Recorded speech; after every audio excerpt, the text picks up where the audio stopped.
What was the dirtiest trick ever pulled in the history of war? During the Second World War, German forces would rig crooked wall paintings to explode when straightened with hopes that it would kill Allied officers when they came in to set up command posts. The logic being that Private Joe Blow clearing the building looking for enemies isn't going to care or even notice if a painting is askew.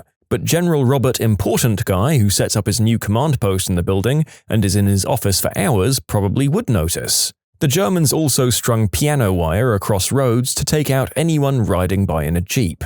Yep, my gramps told me a story about this. After he was wounded for his third time, they made him a courier. He was on a motorcycle, and because of these piano wires, he'd always ride hunched over. He lost a small piece of scalp instead of his head when he drove underneath one of these wires.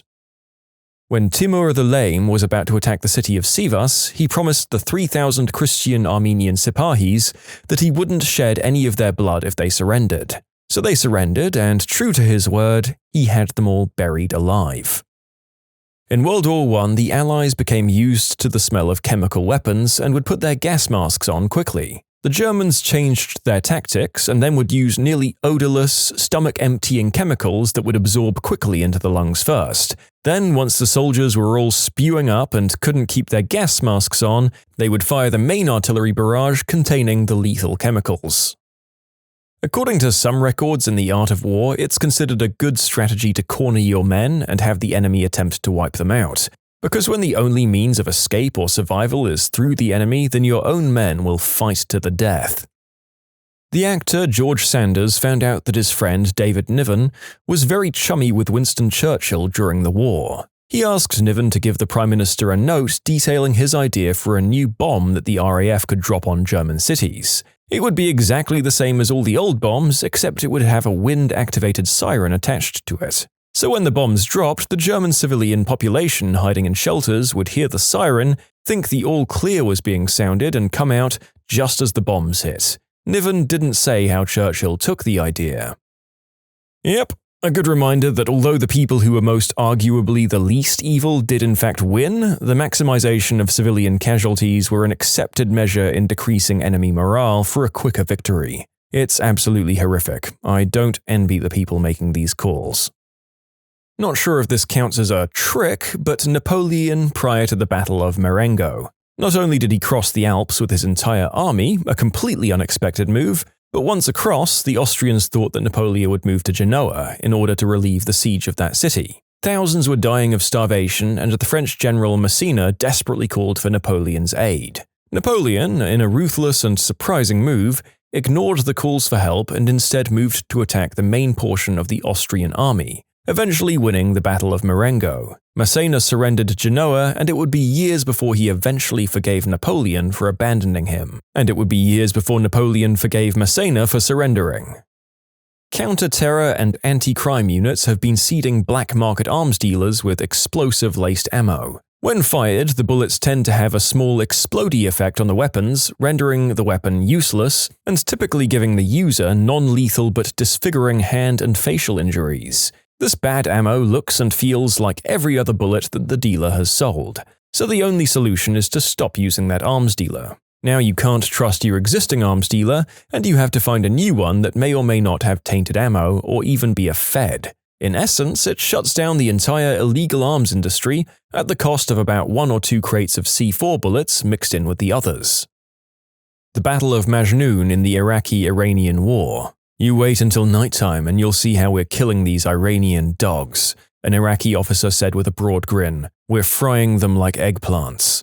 He then took us on a tour of dozens of thick electrical cables his troops had lain through the marshy battlefield, a spaghetti network that snaked in and out of the patchwork of lagoons. He showed us the mammoth electric generators that fed the exposed power lines from positions just behind the Iraqi front lines. And when the Iranian Revolutionary Guards made their regular evening advance, the officer and his men demonstrated the macabre genius of their invention. Iraqi gun batteries fired just enough artillery to force the Revolutionary Guards from their marsh boats, and when hundreds of them had been forced to continue their advance through the lagoons on foot, the men at the Iraqi generators flipped a few switches and sent thousands of volts of electricity surging through the marshland. Within seconds, hundreds of Iranians were electrocuted.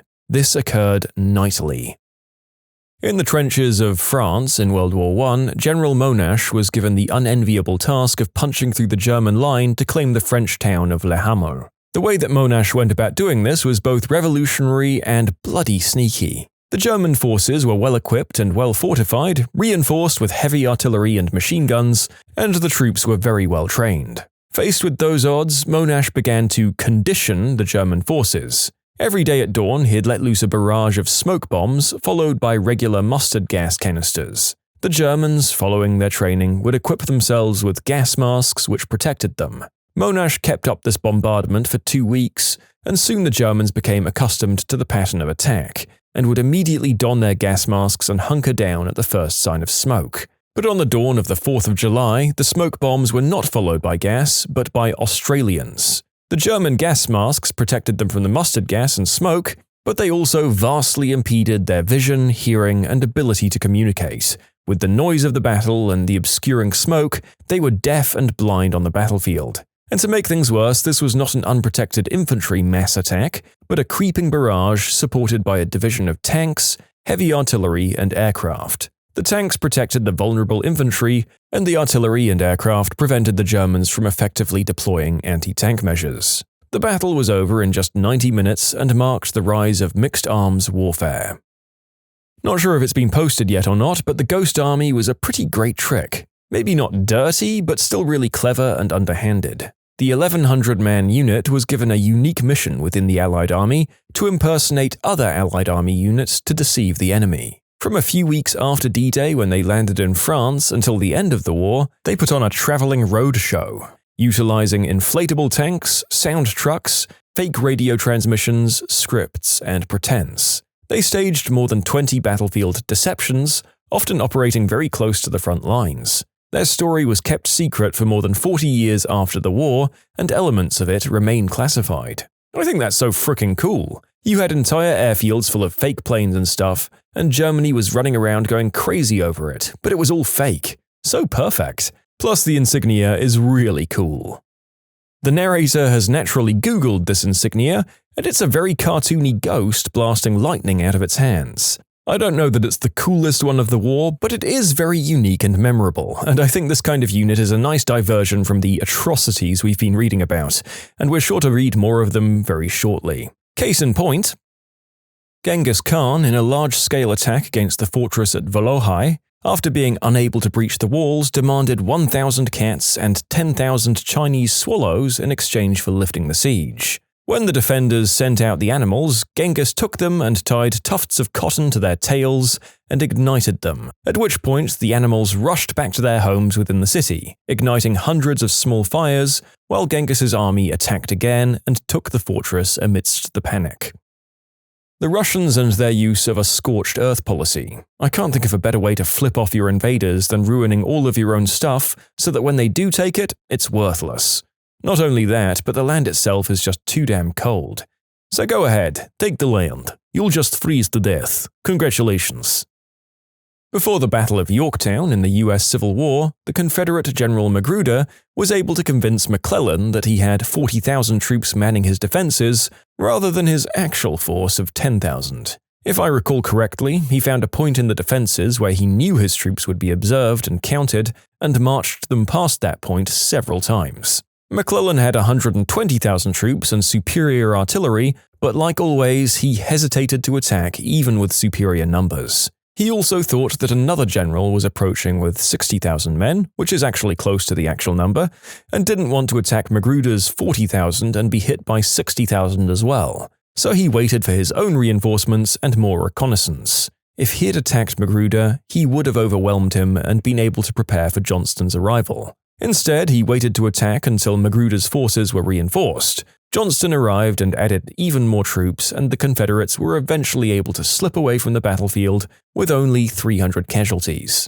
In short, Magruder marched troops in a circle past his enemies, making 10,000 men look like 40,000, causing the cautious McClellan to hesitate and waste the opportunity. This is exactly what Russia did in 1955 with the Bear and Bison bombers, knowing that Western intelligence was likely to be watching the military parade through Red Square. They simply flew a single squadron in one large loop over the parade, giving the impression of having way more bombers than they actually had. Unfortunately for the Russians, the U-2 spy plane soon uncovered their actual numbers, but it was an extremely effective bluff in the short term. The British pulled a dirty trick during the African campaign in World War II. At every well and oasis they could find, they hung up a sign that said, "Danger! Poison!" in English and German. It was only when the Germans complained that poisoning wells was a war crime that the British pointed out that, yes, poisoning wells was a war crime, but merely hanging signs was not. The water was perfectly drinkable. On a similar note, how many mines does it take to make a minefield? One sign.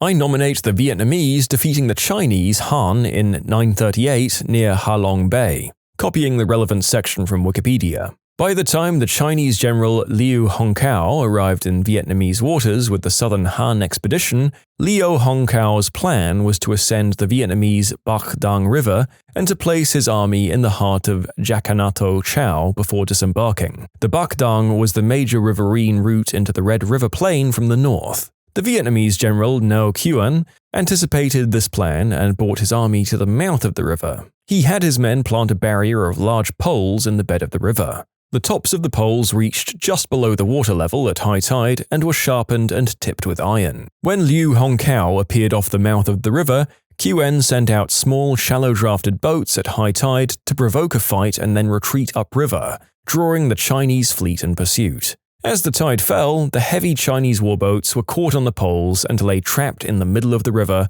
whereupon they were attacked by Ngo Quyen's forces. If I recall correctly, this wasn't the only time this strategy was employed. I'd have to go back to my books, but I think it was used again in the 1200s.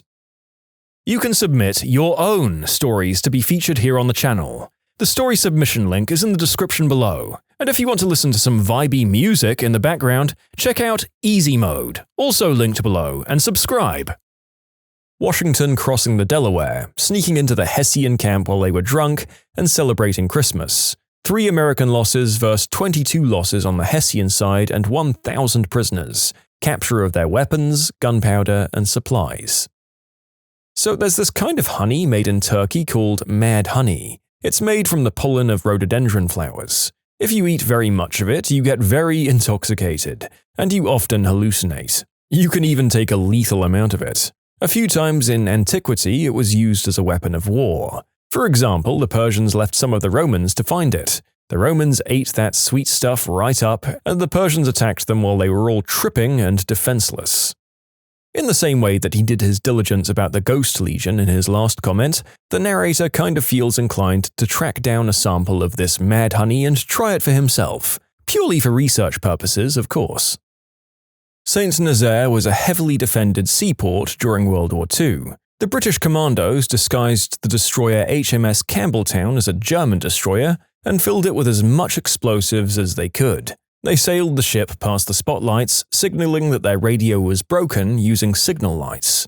Eventually, the Germans did catch on and opened fire on the ship, but too late. The Campbelltown lowered the Nazi flag, raised the Union Jack, and the ship rammed the dry dock at full speed. Sadly, the timer on the explosives was faulty and the dry dock was barely damaged. 2/3 of the commandos were killed or captured, and the mission was deemed an abysmal failure. However, 6 hours later, just as the commandos were being mocked by a Gestapo officer for the failed operations, the explosives went off, blew the entire dry dock to pieces, and put it out of commission for the rest of the war. Reportedly, there was much gloating among the British prisoners as in a matter of seconds, the operation went from an abysmal failure to one of the greatest successes in the history of the Commandos. There's a great quote from the Forgotten Voices of the Second World War. Just before the Campbelltown exploded, Sam Beatty was being interrogated by a German naval officer who was saying that it wouldn't take very long to repair the damage the Campbelltown had caused.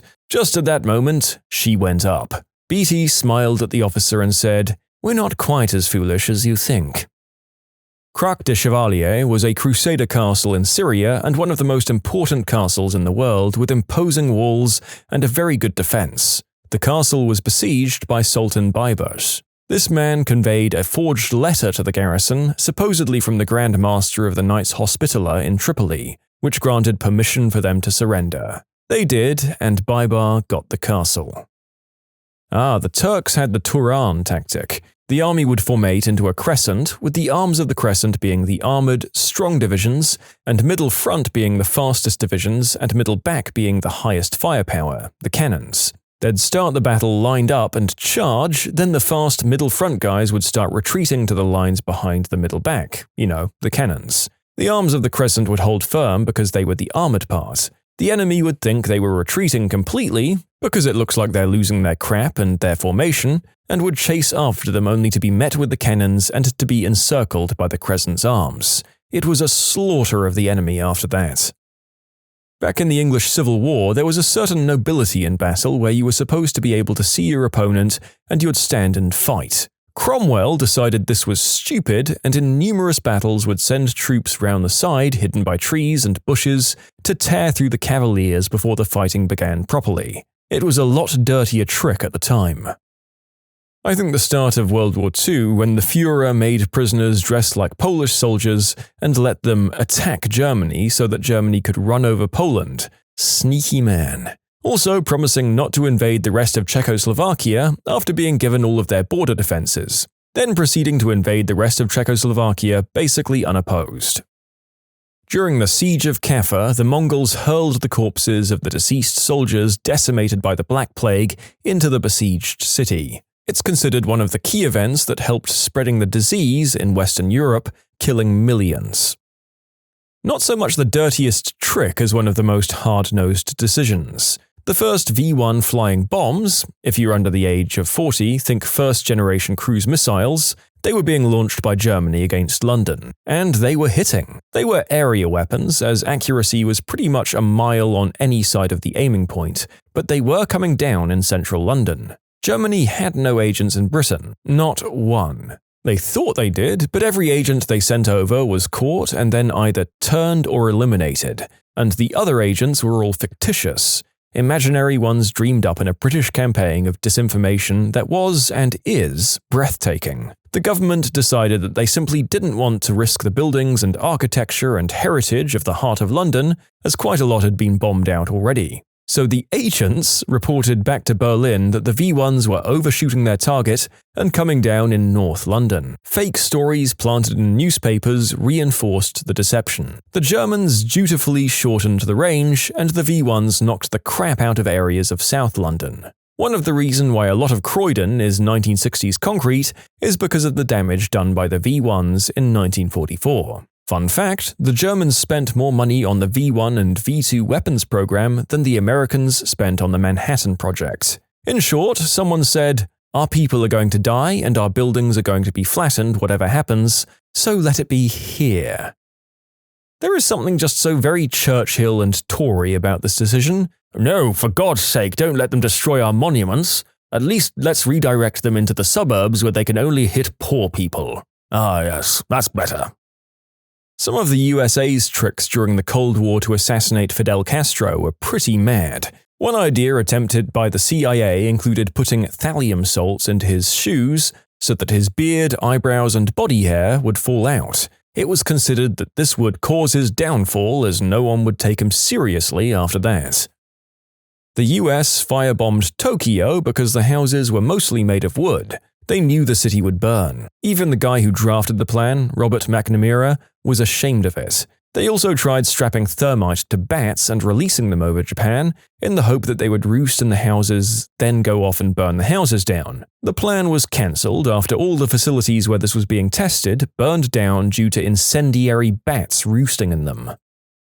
Lots of these will be fairly depressing. As dirty or sneaky tricks go, Operation Mincemeat was crafty. Or at least I'm looking for an excuse to post it. One April morning in 1943, a sardine fisherman spotted the corpse of a British soldier floating in the sea off the coast of Spain, setting in train a course of events that would change the course of World War II. Operation Mincemeat was the most successful wartime deception ever attempted, and certainly the strangest. It hoodwinked Nazi espionage chiefs, sent German troops racing in the wrong direction, and saved thousands of lives by deploying a secret agent who was different, in one crucial respect, from any spy before or since. He was dead. His mission? To convince the Germans that instead of attacking Sicily, the Allied armies would invade Greece. The brainchild of an eccentric RAF officer and a brilliant Jewish barrister, this great deception involved an extraordinary cast of characters including Ian Fleming, who would eventually go on to write the James Bond stories, also a famous forensic pathologist, a beautiful Secret Service secretary, a submarine captain, 3 novelists, an irascible admiral who loved fly fishing, and a dead Welsh tramp. Using fraud, imagination, and seduction, Winston Churchill's team of spies spun a web of deceit so elaborate and so convincing that they began to believe it themselves. From a windowless basement beneath Whitehall, the hoax travelled from London to Scotland to Spain to Germany and ended up on the German Chancellor's desk. There was a time of World War I called Live and Let Live. Both sides essentially refusing to fight and coming out of the trenches together and socializing. After the generals on one side, I think it was the British but I could be wrong, found out about this, they devised a dirty trick. The British lured the Germans out of their trench by playing a traditional German anthem and then cut them all down, thus ending the days of Live and Let Live. It was 184 BC. Hannibal was fighting King Eumenes of Pergamus, who had a superior naval fleet. Hannibal instructed his men to gather up all the snakes they could find and load them into earthen pots. He then sent a fake letter of peace over just to find out which ship was the king's. They focused their attacks on that ship while firing the pots at the fleet to distract them with poisonous snakes on their decks. Hannibal won that battle. I read somewhere about a high-ranking officer in the Chinese military that was infamous among enemies and allies for his cleverness and ability to come up with unique war tactics. During some war, the enemy army was marching towards some strategically valuable location. The general, knowing he couldn't let his army take the location, rode to a town that the army had to pass through to get there and set up his plan. As the enemy army approaches the town, they see this general, all alone, sitting on an arch above the entrance playing a flute. They turn right the frick around and abandon the plan, fearing some brutal and elaborate ambush. The general was bluffing. He was the only person there. The Black Dinner, which happened at Edinburgh Castle in 1440, essentially the real-life version of the Red Wedding. Olga of Kiev's entire campaign against the Drevlians. She had the first set of emissaries buried alive, had a second set locked in a bathhouse and then burned, then she invited a whole bunch more for a funeral feast and had them slaughtered while they were drunk. Then she just marched her soldiers over and took out the rest. Letting the Germans bomb Coventry so that the Germans wouldn't suspect that their codes were cracked and the British knew they were going to bomb Coventry. Maybe when Germany attacked the Soviet Union in 1941, Stalin was so furious and perhaps disappointed that he didn't do any public speeches or appearances for more than 2 weeks. War elephants basically mess everything up. There is one way to defeat them though. You slather some pigs in sticky flammable stuff, set them on fire and let them loose. This freaks the war elephants out and they become useless. What's the dumbest scam you've ever encountered? Hello, this is John from Windows. Your computer has viruses, I will help you get rid of them. I just got an email entitled Employment Opportunity from someone calling themselves Mr. Manager. Mr. Manager sits at his desk in frustration, unable to find anyone to take his emails seriously. I was once emailed that someone had put a hit out on me and the only way to get the hit off was to pay the individual double. I responded telling him to bring it on. He emailed me back saying it was a final warning. That was 4 years ago and I'm still waiting on you, mystery hitman. I just got this in my spam folder. Hi honey, my name is Chelsea. I'm a business lady. Unfortunately, I spend most of my time working and have absolutely no time for my private life. My colleagues at a coffee break gave me the site where I can find a person with whom I can date without any obligations. I found your profile in Facebook and consider you very attractive. I just need a nice guy to spend a few hot weekends with. Any offers are welcomed and money is not an object. The big tell? I don't have Facebook. My mum met a guy on a dating site and within a couple of days he started telling her how rich he was, how many luxury cars he had and how he had a mansion, and that he wanted to take her on a tour of the world and give her everything she ever wanted. And then he told her that his daughter was in a dancing competition in Germany and broke her leg, and because he was in another country on a job, he couldn't wire her the money for her medical bills, and they wouldn't send her home until he did. So all my mum had to do was send a few $1,000s to the address he specified, and then once he was back in the country, he'd pay my mum back 3 times over and then get married to her, and she'd live happily ever after. My mum believed him. She practically disowned all her family and friends for this obvious scammer. We had to have an intervention with her and explain to her exactly what this guy was doing. Luckily, she couldn't afford to send him $10, much less thousands, so she never fell to the actual scam. Of course, once she told him she couldn't send him the money, his dating site profile was deleted, his email was deleted, his Facebook was deleted, and his phone number was disconnected. Oof. I don't know how long ago this was, but honestly, the narrator was under the impression that nobody had fallen for one of these in the last 10 years. I guess people's hope at finding Mr. or Mrs. Gorgeous Sugar Daddy remains an effective blindfold to this day. That some email pill could make my eggplant up to 4 inches longer. I'm not sure anyone would want a 16-inch eggplant, though. Yeah, well, that's why you don't take 3 pills. I used to get spam emails saying, "Make your eggplant faster." They didn't work too great. Oh, here's one for you. Several years ago, I was desperate to find a job. This resulted in me applying to every listed position on every job search site, for which I was even remotely qualified. The most prompt response I received was from a business that was allegedly in the computer peripherals market. My job, according to the typo-riddled description that arrived in my email, would be to process payments from big-name clients, like some sort of unaccountable accountant. As I read through the rest of the letter, the alarm bells in my head didn't even bother to ring. They just laughed hysterically at the sheer audacity and stupidity of the attempted scammer. Here's why. First of all, I was expected to receive checks from these clients, deposit them to my personal account, and then purchase a money order for 80% of the original account and wire it to somewhere or other. The 20% I deducted was to be my commission for each check I processed. This, for people who aren't familiar with it, is a classic money order or wire con. It's laughably obvious.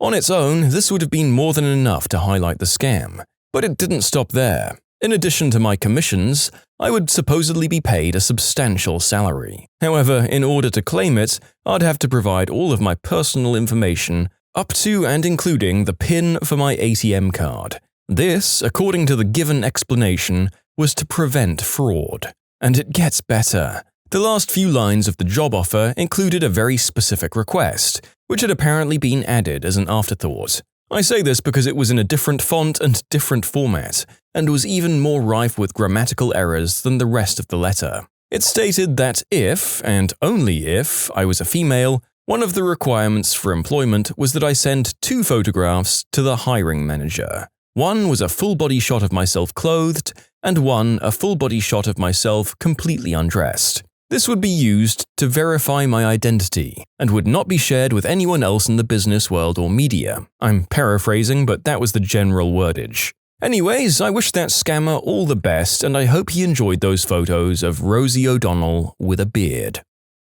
I keep getting employment emails that begin, "Hello, beloved." Something in me always wants to respond with, "Well, hi there, sugar muffin." An older gentleman I know has been sending money to his wife from Europe that he met online. He's never met her in real life, and he keeps sending her money so she can travel across the sea to see him. Every time she gets close, something happens so that he needs to send her more money. For example, she managed to lose her MacBook Pro and her new iPhone not once, but twice. He wired her the money for new ones. She also booked a flight, but for some odd reason, the airport was on a lockdown and she needed an extra few thousand to get on the plane. Then, before she got onto the flight, she happened to get sick, requiring tens of thousands of dollars in medical bills. And this is all a true story. He's painted a picture of some beautiful young blonde on his bedside. He's a 70-year-old man weighing more than 450 pounds. She calls him on the phone from time to time, and he keeps sending her money. His family has tried to help him, but he's convinced that she exists and wants to come to the States to bang it out and start a life with him. From listening to his conversations, I'd say he's spent upwards of $100K over the past 3 years. I win the UK lottery at least once a month. I'm from the US. Hot single girls in your area are waiting to talk to you. I once got an email that had the subject line simply saying, "Turbines for your meat jet." I once got an eggplant enlargement spam email that said it was from Mum. Because yeah, that's exactly whose opinion I'd want on that topic. This is off the top of my head. It's a phone call that I had about 2 months ago. I instantly knew it was a scam, so I played the game with them. They said, "Hello, this is Peter from Microsoft. I'm calling you about the virus you have on your computer." "Oh, really? I didn't know I had a virus." "Yes, you do. Now could you please turn on your computer?" "Okay. Now could you open up your antivirus software and turn it off, as we need to do a clean sweep." "Okay, I did it." "Now open up your internet and go to this website." He proceeded to spell out a website that was just jumbled up letters and numbers. "I'm on it now, okay." "Okay, do you see out the form? Fill out your details such as name, date of birthing, bank account, PIN number, and the security questions." "And after I do that, then what?" "Click the download button and proceed to install our new and improved antiviral program.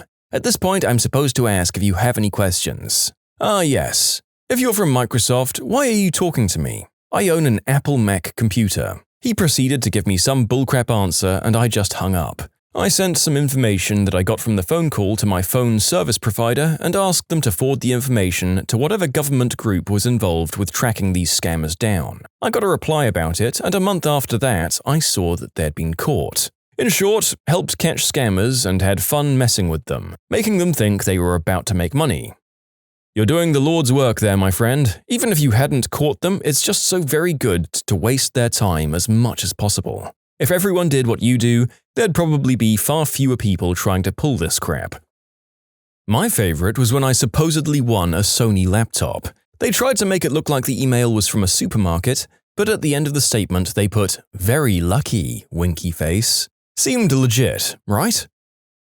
See, I got several along the lines of, "Congratulations, your contest entry has won for this month," followed by a link that's usually a random string of numbers and letters. What is this contest you speak of? And how did I enter it and not remember entering anything? Spooky. I sometimes get an email from the Bank of America saying, "Find out what Banks is saying about your credit." Anytime I get a phone call that starts off with, "This is not a marketing call." I got one once from a guy claiming to be a captain and so on from the Marines. The subject heading was, "Help me." Basically, he wanted to wire me a few $1,000,000 to keep safe for him because he was in Iraq. It made absolutely no sense. I got one once from someone claiming to be a rich old lady. She insisted that I could trust her even though hooligans, cads, and ne'er-do-wells sometimes try to steal your personal information over email. The whole thing read like the sender Googled stereotypical things old ladies might say before they wrote it, which they probably did. Also, anytime the sender doesn't capitalize I, even though they apparently are a CEO of the Bank of England, it's a bit of a giveaway. Craigslist in the personal M for W section. My favorite is, "Oh hey, I'm really lonely and need to be effed. We should hang out tonight because my hoo-ha needs a good pounding. By the way, I have a crazy ex and have met some weird creeps on here. So here's a website that'll just give a background check. You only need your credit card to prove it's you, but it's completely free. And then when you do that, you can come and F my brains out. Oh yeah, my username is ILoveSuckingEggplants23. My phone number is on my profile, so just call me when you're done the process." Reply: "Frick you, you dirty working girl." "Hey, glad you replied. I thought maybe you'd think I'm a whack working girl, so I'm still waiting for you on that site. Just making sure. Can't wait for you to shove your package in me." Uncle Rico bought a time machine on the internet once. It was a piece of crap that didn't work. You can submit your own stories to be featured here on the channel. The story submission link is in the description below. And if you want to listen to some vibey music in the background, check out easymode, also linked below, and subscribe. Hello, my name is Price Untumbu of Nigeria. My father recently died and left me with $400 million US. I cannot access this money directly and need a third-party bank account to deposit into. If you let me use yours, you shall be given $40 million US. If you agree, please send me your bank details. Sincerely, Prince Untumbu of Nigeria. I've seen some great scammer names while partaking in the wonderful hobby of scam baiting. The focus was also on Nigerian scams. Most of the names were pretty obviously crap and not all that spectacular, though enough to make me chuckle. However, there was one scam bait I remember reading about where the scammer had been the victim of what is referred to as de-education. In other words, a scam baiter had basically convinced this other scammer that certain terminology and language was going to be more effective when put to use in their scam. The product of this particular case of de-education was that the scammer had begun to use the name Shielder Onions and referred to an associate named Mr. F. Baggin. I have some items for sale on Craigslist and the ads state in bold, cash only, no PayPal or Western Union, local pickup only, and every single time I renew them, I'll get at least one, have read the ad to satisfaction and want to buy. Please pull the ad so I ascertained it is mine. Want to purchase immediate but am taking smapples from duck cloacas in mountains. Please go to paypal.com and set up account. My shipper will pick up. God bless. I respond that I'm not sure of the legality of conducting business transactions with the illiterate and I spam block them. A personal favorite was one that claimed to be on a Navy base in my state that had closed back in the early 90s. I asked if they were aware of the laws about trespassing. I had my horse up for a free lease and I got an email from someone in Nigeria saying they'd like to pay $1 million for, insert the title of my horse's ad here, because he was such a majestic creature. Followed by the usual, give me your banking info through a third party detail. My uncle from South Africa left me $23 million, but they will need $5,000 to transfer the funds, and they need my bank account number. I don't have family in Africa. Hi, do you still have item for sale? What is the best price? Hi, do you still have copy-paste title here? For sale still? Or any of those I get when I try to sell on Craigslist? Honestly, I'm pretty sure that I've sent cover letters in this state before, having forgotten to fill in the blanks that my template has for the job requirements, and why I fulfill them. Sometimes it's hard to care so much about every application. So I used to work at Adult Protective Services. We investigate mistreatment, neglect, and exploitation of vulnerable adults. They could be elderly or disabled. We had a case where a woman who had a very low IQ answered an email from an African prince who said he'd marry her and make her his princess if she wired him $1,000 to buy a plane ticket to come to the States. She'd do it, and then she'd go to the airport for him and he never showed up. He said he missed the flight or some other excuse. She really thought this guy was for real and wired thousands to the scammer. She blew her social security checks. The case finally had to be handed over to the Attorney General in our state. The scammers were overseas and she kept willingly sending her money, so I don't think anything got done. It was pretty sad and pathetic. I think she was going to have to get a conservator. Water energizing crystals, just $400. I got regular emails from Lloyds TSB, it's a bank for those not in the UK, asking me to confirm my bank details. I bank with a different bank. So I know you all love to talk about the bad English and grammar in these things, but these scams are actually worded so ridiculously and so ludicrously that, and I use this word loosely, intelligent people such as ourselves immediately disregard this message as it's clearly a scam. If they were to make these messages more coherent and, dare I say, plausible, people such as you or I might question whether or not their situation was real. Fast forward a bit and we've contacted our distant cousin or this mysterious benefactor. They now need to put in time and effort in order to continue to con us. However, as the con goes on, we're more and more likely to realize that this is, in fact, a con. Once this occurs, we cut off communication or begin to troll, thus wasting the con man's time. However, if a person who reads this poorly written message and thinks, "Oh my lord, it's my lucky day. Ma! Come in here and look at what Mr. Manager sent me. I told you I wouldn't always be living in your basement," and then goes on to respond, chances are that they're far more likely to fall victim to the scam, thus allowing the scammer to focus his energies on the more susceptible. Oh, I actually fell for this one. I got an email from Wells Fargo stating that my account was compromised. The email looked so legit with the right colors and links. For a moment, I fell for it. I started filling out my information until I realized that no one should ever ask me for my PIN unless they were scamming me. That's when I realized I'd messed up. I removed my information and closed it. The real Wells Fargo informed me that even though I didn't click submit, that they could still receive what I typed in. Wells Fargo helped me with cancelling my cards, changing my PIN, and changing my online banking info. Normally, I'm really good at spotting scams, but this one was very well done. It played my emotions really well. They said my information may have been compromised, and I swear that their email looked so legit along with the site I was linked to. Once I was linked to that site, I noticed the URL was strange, because it didn't say wellsfargo.com, among other things. So slowly, my brain put everything together and realized that I fell for what I warn a lot of elderly people on the internet about. A red flag for me is anything that uses the word humbly. I once got an email, supposedly from a dying lady with an English-sounding surname. She said that God spoke to her and told her to give some millions of dollars estate to some random that she doesn't know, i.e. me, because her children wanted to steal it all and squander it. She left me her email, which ended with @blahblah.ph, PH is for the Philippines, and the email address of her lawyer, who also had an English-sounding surname, but the address was registered with a site in Istanbul. There was also the time I got offered a job in Nigeria. Seriously, why would anyone in the US go to Nigeria for a random, unsolicited promise of work? When I was about 16, I spent a good amount of time traveling from Delaware to New York, so we were in Manhattan, and I was walking down Canal Street. I see this little shop. The shop window says, "We make ID cards." I wanted an ID that said I was 18 so I could buy my own cigarettes, not even to buy liquor with, just cigarettes. I went in and they showed me this huge cardboard display with all these different ID cards. I ask her how much and she says $60. Takes half an hour. I didn't want to drop the $60 even though it looked awesome. So I left and wound up somewhere in that same area a couple of blocks off Canal Street.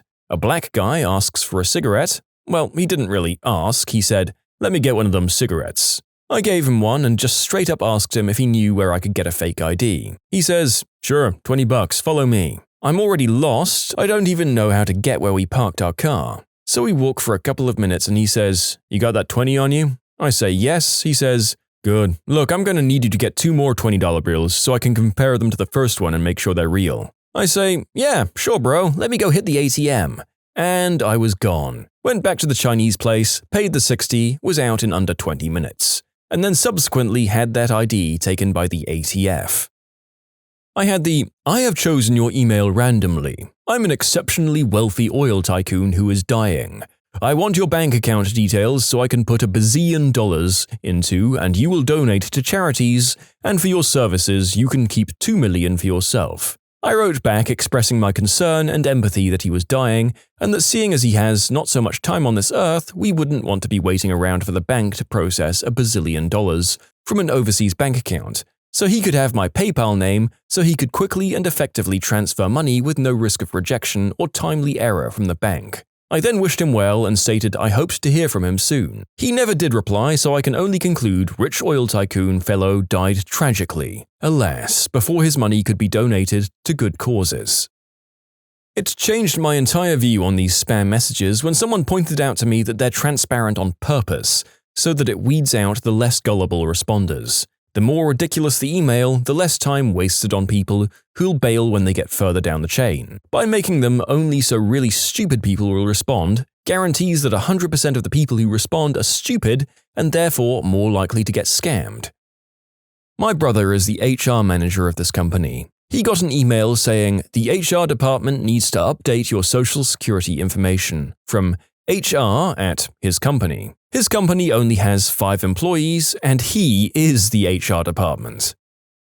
Maybe not hilariously transparent, but still a scam. My dad has a little hostel and encounters a lot of spammers. One of their best tricks works with fake religious organizations. They ask for 1 or 2 rooms and just ask about the prices. After agreeing on the price, they directly deposit the money in your bank account. Until this point, everything seems fine. Unfortunately, they accidentally deposited too much money in your account, but that's no problem either. Now, the fishy part happens. They either ask you to use the leftover money to pay someone in cash, like a bus driver, organizer, some important person who's managing their stay, or send it back via Western Union or something. My dad never fell for it, but it was pretty close when it happened the first time. I once got an email when I was 15 stating that my father had lost his passport during his recent vacation to Ireland and needed me to send him $4,500 to help him get a new one. I shouted downstairs and confirmed that my dad was in the living room, as he had been for the past few hours after waking up, in America, where he's been for about the past 20 years. Secret heroes. What are you proud of but can't tell anyone who knows you? When I was 15, I would browse Omegle because I was a randy little fricker. One day, I met a girl who was my age. We talked for a while, we roleplayed, and then we traded images. We'd then spent the next few days talking and occasionally doing other stuff together as well. After we'd been talking for 4 months, we thought we loved each other. We always had each other's backs, and we always talked and helped each other. We wanted nothing more than to meet up and all that jazz. Eventually, we cooled off, talking for a bit. Then about 2 months later, she started to tell me about her mental illness. She talked about how she wasn't feeling herself, how she was feeling lost and depressed all the time. Then one day in January of my sophomore year, she texted me during school. It was something along the lines of, "I want you to know that no matter what happens, I love you and I want to thank you for being a big part of my life." I left health class and immediately went to the bathroom, and began telling her that she was loved and she couldn't go like this. Thank God for the hours of browsing memes on Imgur at the time, because I remembered they said, "Don't try to help, best thing to do is call a professional." This will only make this longer, but this advice saved her life. My brother had had to do the same thing with a friend he knew in real life, and he said that he was hesitant to call 911 as it felt like he was betraying his friend. His English teacher had told his class that calling 911 will be hard to do, and it'll feel like betrayal, but it has to be done. I remembered my brother telling me that, so I acted. I just called 911 and told them my friend was about to try to self-delete, and told them the town she lived in. They directed me to the police department of where she lived, and I talked to them and told them her name and that she was in high school. I came out of the bathroom and went back to my health class after an hour of calling the police and trying to keep her in contact with me. When I got back, I was directed by my health teacher to the counselor because I was crying. The counselor called her school and told them what was going on and asked to be updated. About a week later, she texted me telling me she was doing okay. They took her to the hospital and gave her medicine and a shrink. She said she was upset with me initially, but ultimately glad, and her parents said they were eternally grateful. A month later, she said she was feeling a lot better. It's now almost 2 years. We don't talk too much, but when we Snapchat, she always tells me she's doing great. She recently posted that she's finally finished her sessions for therapy. That's my story. I'll never tell those I know because I don't want to tell people I used to go on Omegle until 3 a.m. looking for girls. Only me, my counselor, and she know what happened, and truly only the two of us know all the details. I hope this helps someone who finds themselves in this situation. Really sorry for the long story. In short, I saved a girl I knew through Omegle from finishing things by calling 911. If you're ever in that situation, you'll almost certainly worry about calling them because it'll seem like betrayal, or you think you can just talk them down yourself, maybe. Please, call 911. Do it. It works. Thank you for that, and for what you did for that girl. I'm honestly thrilled that a randy teen finding people to tickle their pickle to resulted in a life saved. I wonder what other unexpected capeless heroes we'll meet in our time here. I don't tell people I know that I wipe my grandma's butt for her. I take care of her full time, and I'm really proud of myself for keeping her clean, happy, and as healthy as she can be. Part of that entails showering her and of course helping her in the bathroom. It's weird to talk about with friends, since nobody really wants to hear about that, obviously, but I feel proud of myself for helping her in her time of need. It gives me a weird sense of comfort knowing that my grandma doesn't have a dirty butt. I walked in June 2013 for my bachelor's graduation. I was just 2 units shy of actually obtaining the degree. I told all of my family and friends that I'd graduated. Right at that time, my mum got sick and I moved her out to me and took care of her the last 2 years of her life. I never went back to finish those 2 units. I enrolled this past September and just completed all the coursework for my degree. I now just have to submit my graduation application and I'll have that piece of paper. I'm 33 and I've been working towards it for 10 years now. I'm 51 and my husband and I are having great times in the bedroom, maybe the best in our marriage. Most of my friends have stopped themselves or their partner has stopped. I can't fathom it. We work at it, and it's like going out to play tennis or something. And yeah, no one wants to hear this. Just use it or lose it, folks. I know that this is a small thing, but I haven't smoked in 2 days, which is not bad considering I was at a pack and a half a day for 15 years. Oh wow, this is getting a lot more attention than I expected. Thank you so much for the kind words, guys. Yes, I'm vaping. It's 0 milligram juice, but it's really helping with the oral fixation. Also, using Champix and the Vivid Dreams are freaking awesome FYI for anyone considering it. Haven't had any of the adverse effects from it, but we're only on our 3rd week of the pills and just hit the cold turkey of nicotine point a few days ago. My girlfriend is doing it as well. I overcame a smack addiction and have been clean for 9 years. Today marks the first day on my road of recovery. It's my first 24 hours with no alcohol, and I can't even remember how long. Very few people knew the extent of my drinking, so while I'd love to share it with everyone because I'm extremely proud, I can't really tell anyone close to me. I ran for 30 minutes on a treadmill yesterday. I can't run on asphalt because my joints are cramp. I can't tell anyone because it's not really a monumental achievement, but I'm proud. Beating anorexia and gaining weight recently. I'm so proud of myself, but I can't tell others because they didn't know I had anorexia. It was my battle, and I won. P.S. Thank you for the support and your kind messages. I have to point out that the reason why others didn't really think I had any food disorder is because 1. I had to travel abroad and met new people while I'm already skinny. I was doing great until about 8 years ago where I got cancer in my chest. The trauma and going through the surgery and all, losing my weight and hair affected my body image deeply. Over the years, people got used to the new, skinny me. I struggled hard, I needed support, but I chose to do this alone because there's a feeling of guilt and shame that goes with it, and I thought it was none of anyone's business. It was personal. I played Neopets for way too long, and I eventually traded my way to a UC Grey Cougar with an RN I created during a purge a few years ago. I was so happy that I was crying, similar to what I was doing when I managed to create some epic purge names, and my roommate asked if I was okay. I couldn't manage to tell her why I was so happy. Mine is small in the grand scheme of things, and even in the small scheme of things it's not big either. I've told people of the event, but not why I was proud of myself for it, because I found it kind of embarrassing. Years ago, I was walking home from my university at about 11 at night listening to music, and I thought I heard a noise in the massive park beside me during a lull in the song. When I turned off my music, I could hear crying and muffled screams. Now, I've always thought I'd help someone in need, but was never sure if it was all talk and I was just a coward at heart, as I've always doubted myself. Well, once my mind took its time to understand the implications, I vaulted the fence and just beelined for the noise. When she came into view, I saw a figure behind her. I hit it with such force I tore through a massive bunch of shrubs and uprooted them. Turns out it was just a jacket that had got stuck, but I got up, helped her up and recovered her jacket. Turned out she'd gotten into an argument with someone, run away from them, and had got lost and fallen. So overall, nothing as serious as what my mind thought at the time. I walked her to an address she gave me, contacted the police, and went home. It's a small thing, but it let me know I'll run to a person's aid. I'm not a completely horrible person. That is great. So many of us who imagine ourselves as the hero in any given theoretical crisis will freeze up or get cold feet, look down, and walk away when this sort of thing happens. So well done to you for acting on your instincts that way. Slight exception, since a few people close to me know this story, but it's not exactly something you share at the dinner table. I guess I'm proud that I was able to help this woman find some peace about the situation, though. See, I found her following her on Tumblr, writing a self-deletion note. After a short moral dilemma, I attempted to dox her to her mother, but she didn't respond.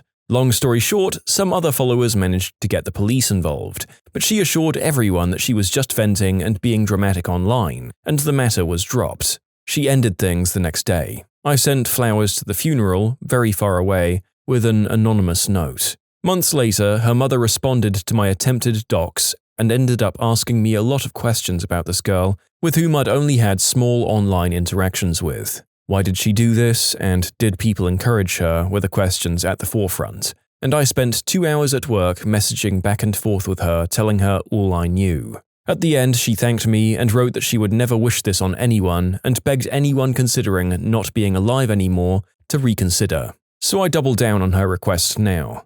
Don't let an internet stranger explain to your family why you're gone. I posted this here not for karmic rewards, but because I've had people far closer to me self-delete as well. And I wanted to remind everyone that people will miss you in ways you can't even begin to know. You can submit your own stories to be featured here on the channel. The story submission link is in the description below. And if you want to listen to some vibey music in the background, check out easymode, also linked below, and subscribe. I'm learning to become a great advocate for my kids' medical and educational needs. It seems like it should be easy as a parent sticking up for your kids, but in reality, when someone with authority says, "I know what's best, they're fine," or "they're getting the best we have," it's hard to say, "You're wrong." My daughter suffered with terrible eczema for almost 2 years because her first pediatrician kept telling us it was normal for babies to have it. We were on Medicaid, it was our first kid, and we didn't know how to argue. Turns out she was allergic to a litany of foods. Easy fix once we knew. Now she has behavioral issues in school. If we, but especially myself, hadn't learned to be strong, she never would have gotten the wonderful IEP and specialist team she has now, which has made a world of difference. When my son wasn't talking at 18 months and everyone said, "It's fine, it's normal," I made a fuss, uncomfortable as it was, and it turned out he wasn't hearing squat because he needed tubes. Now he's 2.5 and speaking full sentences daily. I grew up watching authority figures walk all over my mum. I let it happen to me most of my life. I'm really proud to be improving on that, especially for my kids. That I've managed to keep my job despite having no idea what I'm doing. Everyone just assumes that I must be really good at it, because when they ask how it's going, I always just say, "It's fine, everything's good," when in reality, I'm surprised I haven't been fired yet. I'm in the same boat, but I've admitted to the people around me. People have suggested that I find another job, something with more future, something that pays better, even though my current job has a reasonable future and decent pay. They don't know that if I were to do this job at any other place, I'd be laughed out the door for incompetence. My current job has everything set up in a way that a monkey could do it, and I have no training or useful skill set at all, nor experience with doing my job in a normal way. But everyone thinks it's complicated and high-tech. I hope they don't notice for quite a while. I'm a 31-year-old straight male and I can deep-throat the frick out of a banana. Like a whole banana. I'd like to brag, but nah. Today I had the old double stream pee and I didn't get a single drop outside the toilet bowl. I went to an Overeaters Anonymous meeting last night, my first one actually. I was out for a drive trying to keep myself from binging when it occurred to me to see if there was a meeting that I could attend. I pulled over, looked it up, and there was one about 20 miles away. I'd be 10 minutes late, but I decided to go anyway. I got there only 5 minutes late, but stood around the corner from the meeting room for 15 minutes before I got the courage to walk in. I sat on a couch next to a gentleman old enough to be my grandfather, and I was the youngest one in there by a couple of decades. I didn't speak except to say my name when the leader asked, and I kept welling up with tears and breaking down. I think it was so overwhelming just to be there, to have taken the first step, and it was unbelievable to me to hear stories of others who have a similar relationship with food. I've applied to the police academy of my nearby big city and have already passed the written test and the oral interview. I didn't think it was likely that I'd pass either one, especially the oral interview, but I did, and I'm scheduled to take the physical test in less than 3 months. And I want so badly to be in law enforcement. My eating habits are keeping me from my dream. So I went to my first OA meeting last night and it was harder than walking into that written test or the oral interview. Much scarier. But I fricking did it. I'm so happy that I did. Well done to you on both passing your tests and for taking the first step on what's no doubt a really intimidating obstacle. It's so damn brave to confront what we like least about ourselves and listen to others vocalize the things that we are sometimes too afraid to look at. With that level of courage, you meet at least one more of the criteria for being a good cop. I've been in a really bad place since I moved to grad school. My ex-boyfriend broke up with me just before I moved here, and I haven't really had a high self-worth since. So I've been crying a lot and have had some low-key thoughts about going away forever. A few of my friends know and they're here for me, but my family has no idea that I'm not completely happy. Anyway, I made an appointment to meet with a therapist. I'm finally trying to get help, and I'm really proud of myself for that.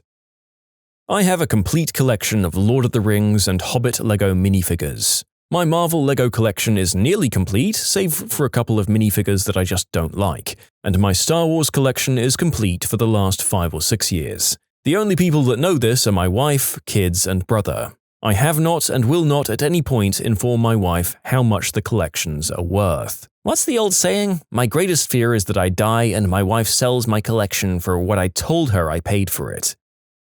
I'm really proud that I keep going, that I keep finding small, insignificant reasons to keep pushing through. I think things like, who would feed the dog?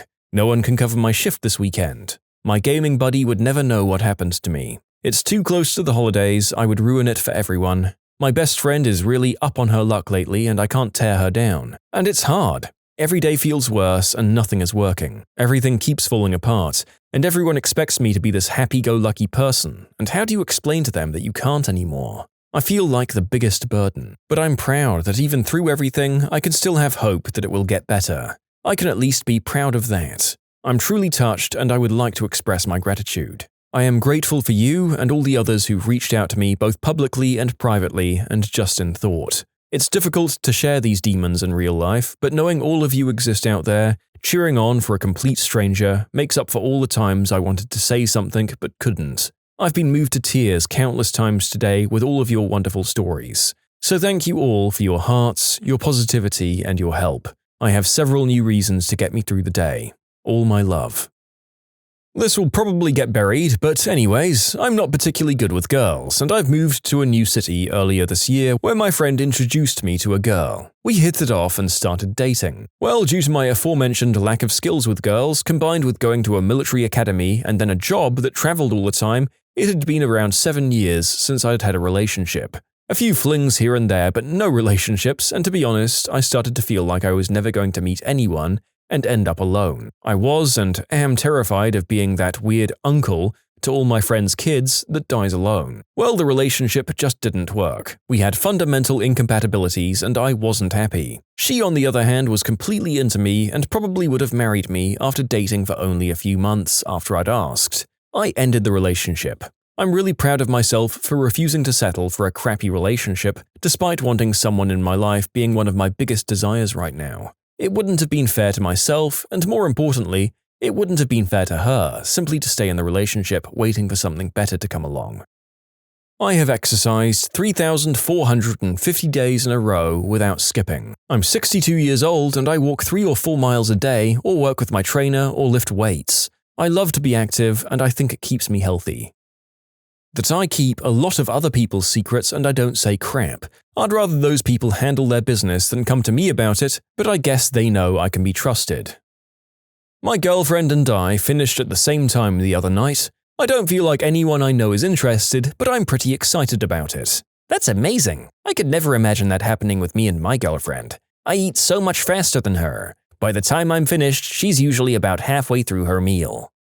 Well, I just spat coffee onto my own lap reading that follow-on comment, so well done to both of you. I reward you your respective invisible capes for bedroom compatibility and contributions to comedy.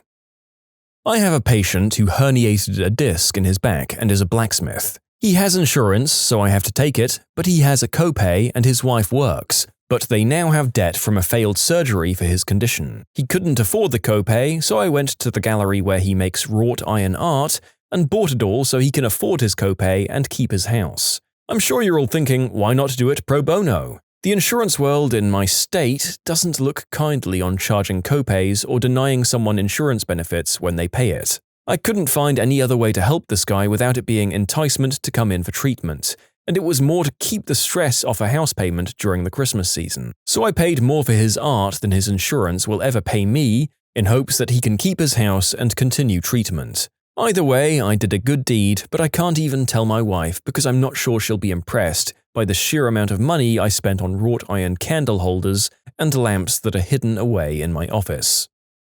A few things. I really enjoy helping people with computer stuff online.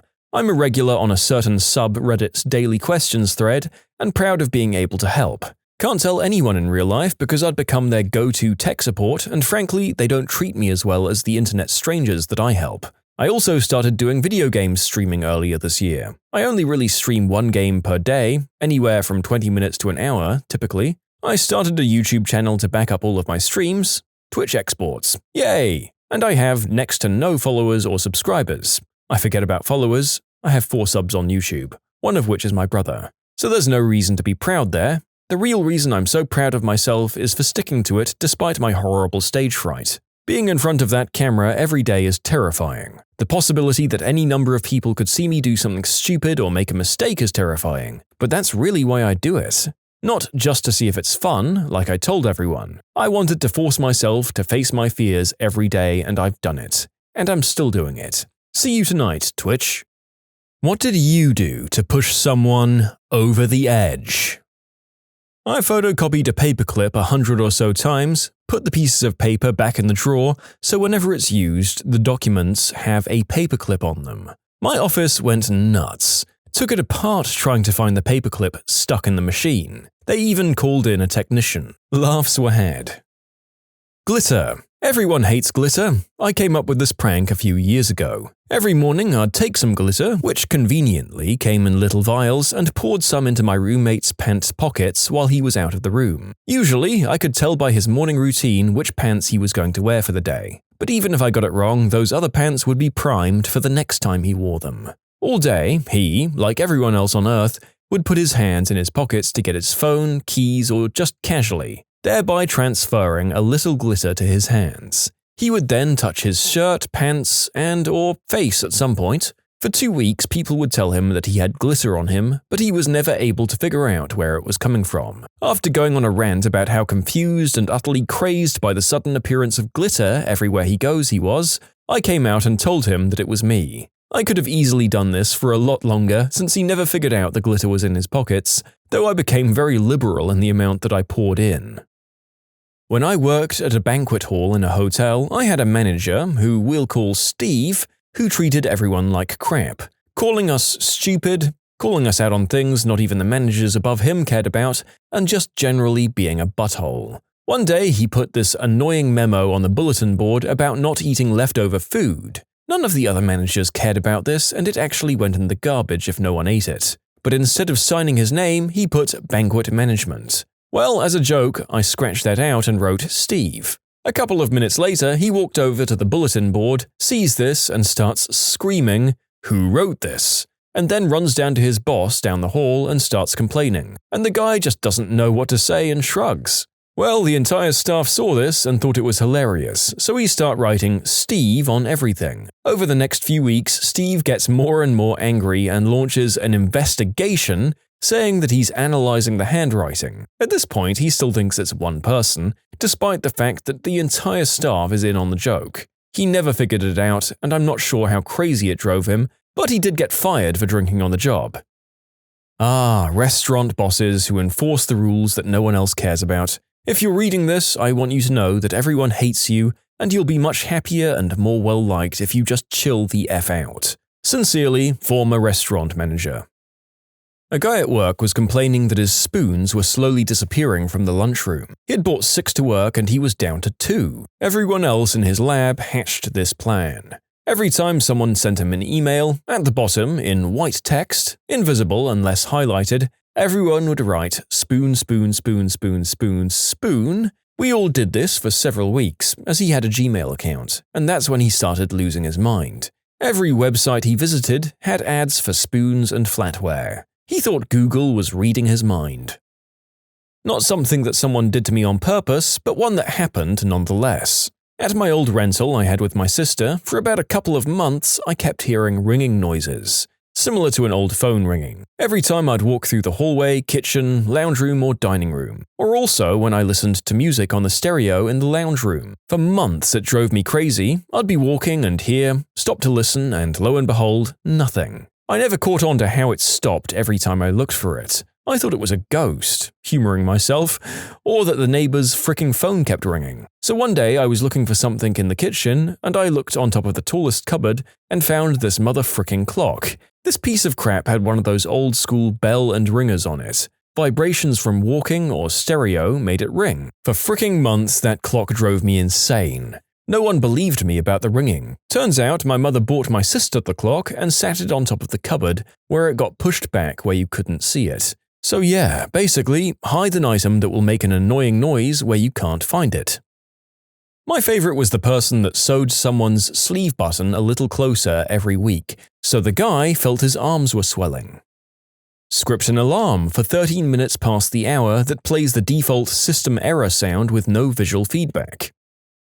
I would intentionally mispronounce lasagna all the time in front of my brother, pronouncing it lasagne. He'd correct me every time, then eventually gave up. Then one day he says, "You want lasagne for lunch?" To which I reply, "It's pronounced lasagna." I've never seen his eyes twitch so much.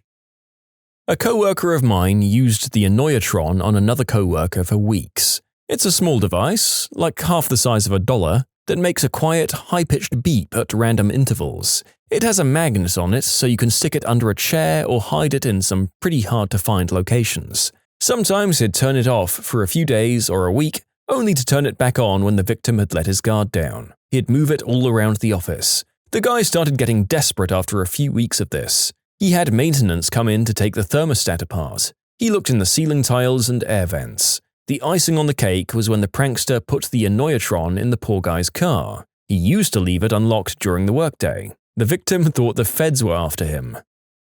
Whilst my friend and coworker took a break one day, I plugged a wireless mouse into the back of his computer. For the past 2 weeks, I occasionally jog the mouse and he's slowly being driven insane by it. I just emptied a small bag of Skittles into my dad's massive bag of M&Ms. Always a good time. One delightful day, a coworker and I switched a fridge door, which was designed with internal handles for just such a decision, from opening on the left to opening on the right.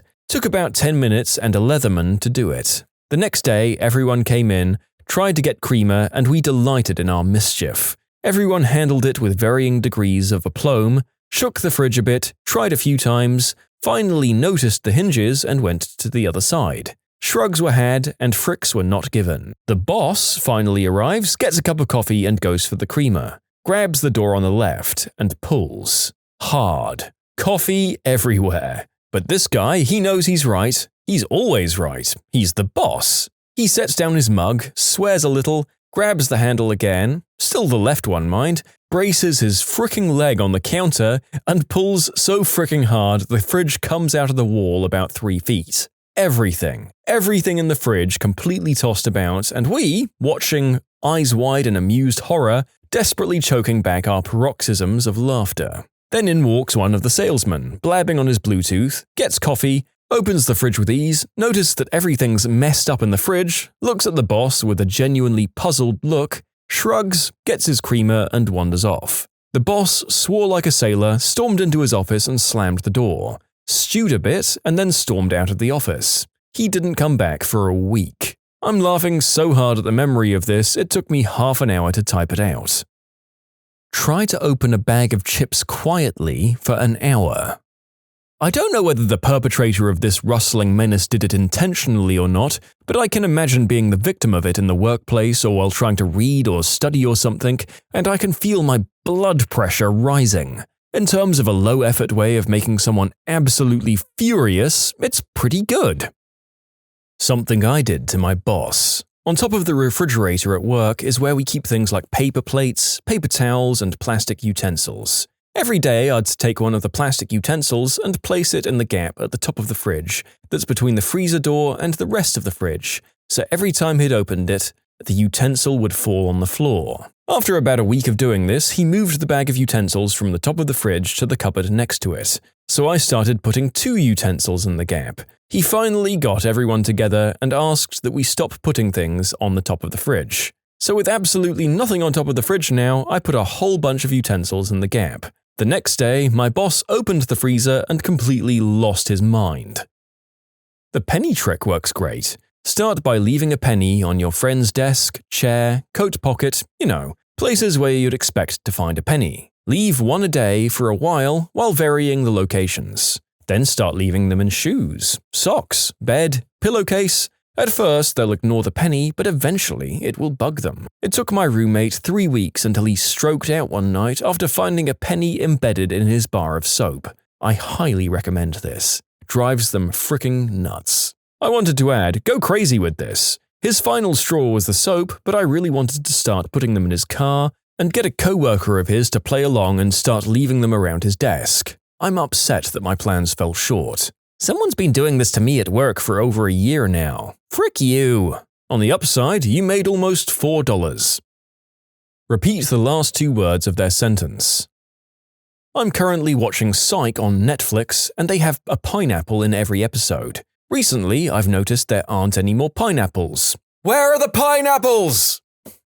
My ex used to do something similar to the penny trick mentioned earlier. He found a student ID of a guy with the last name Hofer who attended our school, whom I'd never met. Instead of returning it to the guy, he began hiding it in random places for me to find, and each time I discovered it, he'd say, "You got Hofered." Then he'd take it and hide it someplace else. He hid it in my books, my pillow, under my desk, in my drawers, my clothes. He taped it to the ceiling of my shower once, and even put it in my tampon box. The Hoffering went on for a while, and I began to hate Hofer. I'd never met him before, but I loathed him for his constant presence in my life. One weekend, my roommates and I threw a large party. Who else but Hofer made an appearance? I refused to introduce him or even talk to him. I just avoided him the entire night. My ex noticed and whispered to me that awful phrase. After I left school, I forgot about Hofer. Then yesterday, my ex texted me a link to a page that said Hofer was going to be a contestant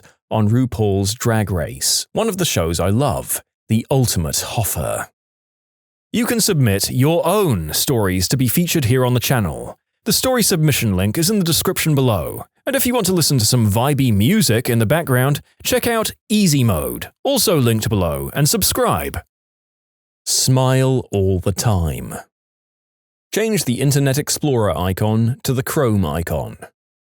I convinced a friend to send faxes to a hated coworker's phone line. She was the receptionist and had to answer the phone when it rang. It would drive her insane. There was no way to block the calls or star 69 the fax machine back. I'd often time it to happen at really inopportune moments of the day. I worked at a hotel years ago and would occasionally have the neighboring hotel send people to our hotel. Disgusting riffraff. They'd tell them that we had an insanely low nightly rate, like $35 when it was closer to $80, so the people would show up and cause a big scene about how expensive we are, then yell at us for a while and try to get me to lower the rate.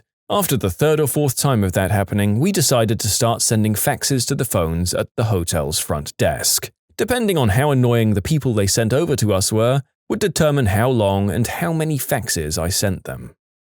This isn't that creative, but it is fun. When you're talking to someone, keep looking at one specific spot on their face, like the side of their nose or something. Don't stare at it all the time, but just enough. If they ask if there's something on the face, act like you don't know what they're talking about. It doesn't take that long for them to not be able to remember what they were talking about. Mail them 3 pink ping-pong balls every day with no explanation or return address. Do this for years. Then one day send them a single green ping-pong ball and then stop. This one is fricking wild. I love it. They'll wonder what that means for the rest of their life. And they'll have containers full of pink ping-pong balls.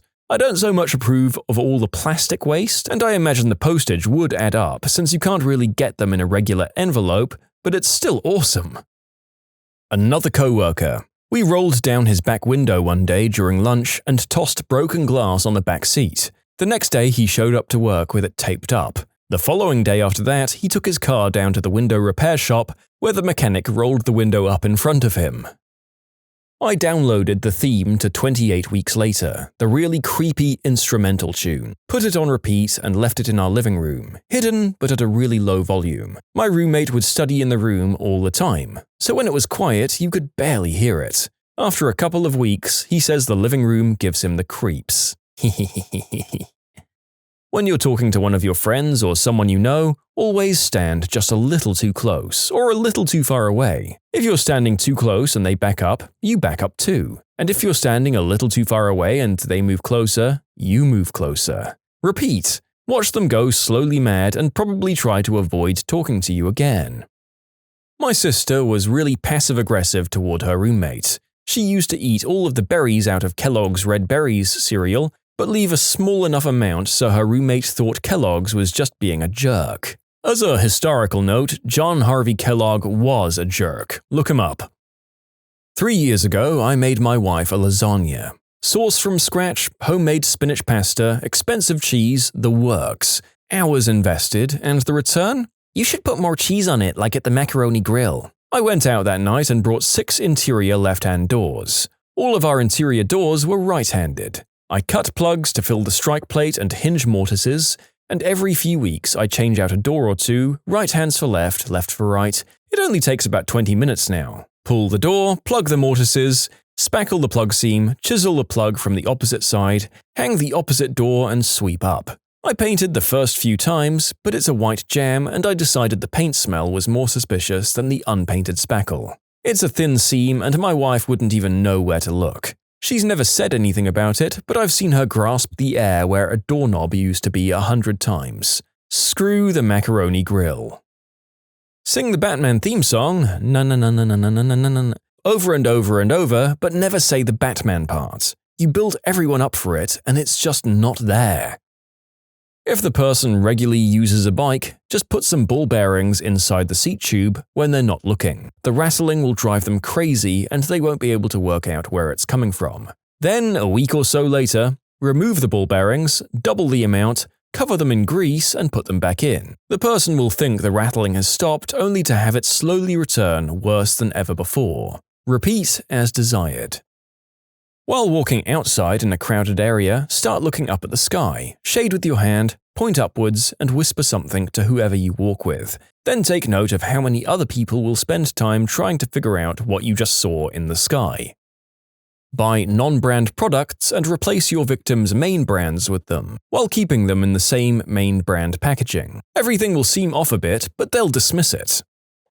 Conspire with friends to send all instant messages to the target in quotation marks. It drives them crazy trying to fix the error or change a setting that doesn't exist.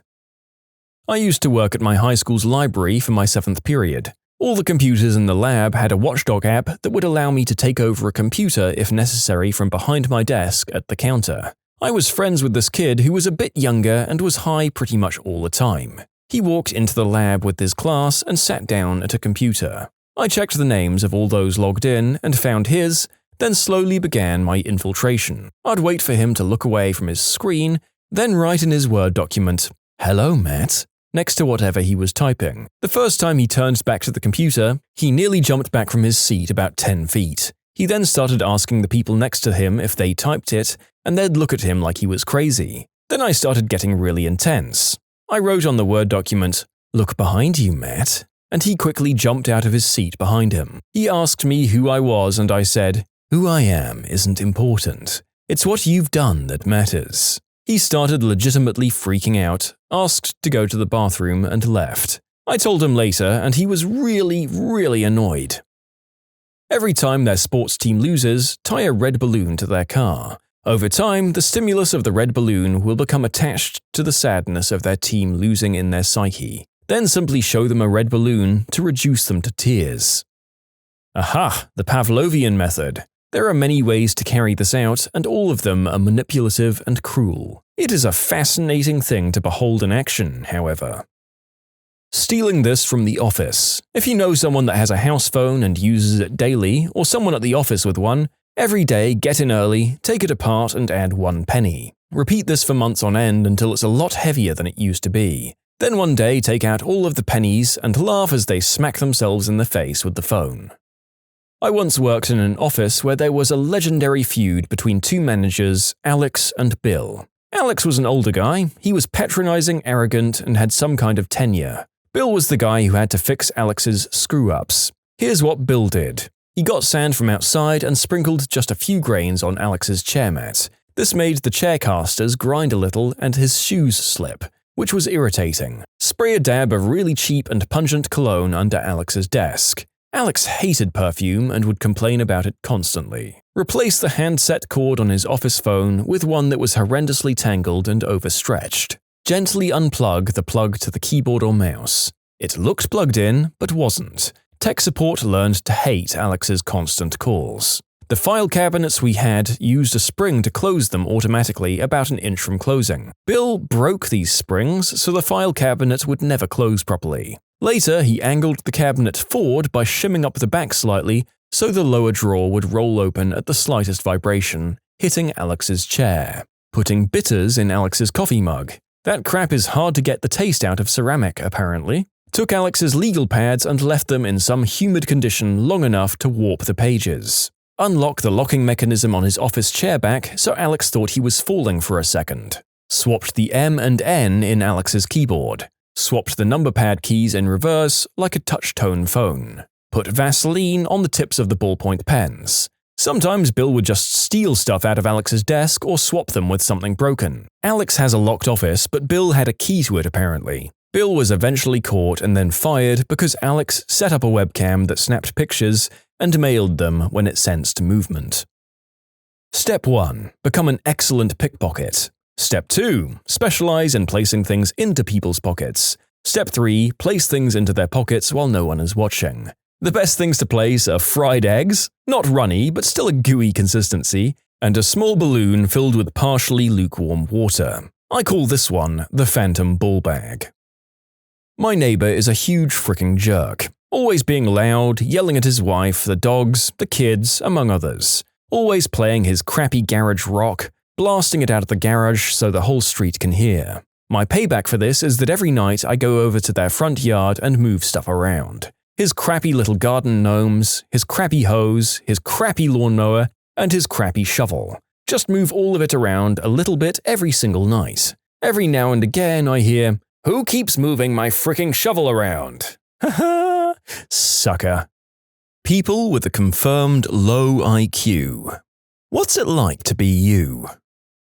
I was born with a severe case of hydrocephalus that no one caught on to until I nearly went full potato at 18, then comatose a few days after when I turned 19. Turns out all the issues that I had with learning things, memory retention, emotional maturity, that was all affected by the water pressure building up on my brain. I wasn't being a lazy slacker kid. I worked my butt off to pass my classes and graduate. I just couldn't process things well, so a lot of it was very difficult for me. In my haze of a memory during the first visit to the neurologist, it was determined that my condition was so severe I shouldn't have progressed past middle school learning, and most, if not all people diagnosed with the level of pressurization and compression of the brain as I was having, were in assisted living facilities just surviving as shells. After needing a second surgery a year later, my brain eventually started firing the signals for mental maturity, but the process was still pretty difficult.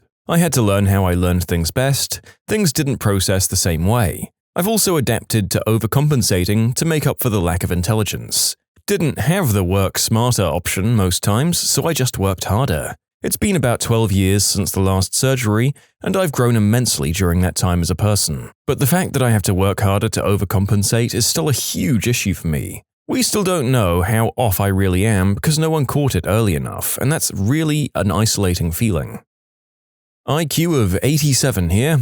I saw someone else with a 90 IQ whose story was very similar to mine. Words just don't seem to click in college. My brain gets saturated after about 2 hours or so, and I can't remember any studying past that. There's no chance at studying the last minute, and it's weird to be the smartest in the family, despite my obvious flaws. I seem to have zero ability to think outside the box.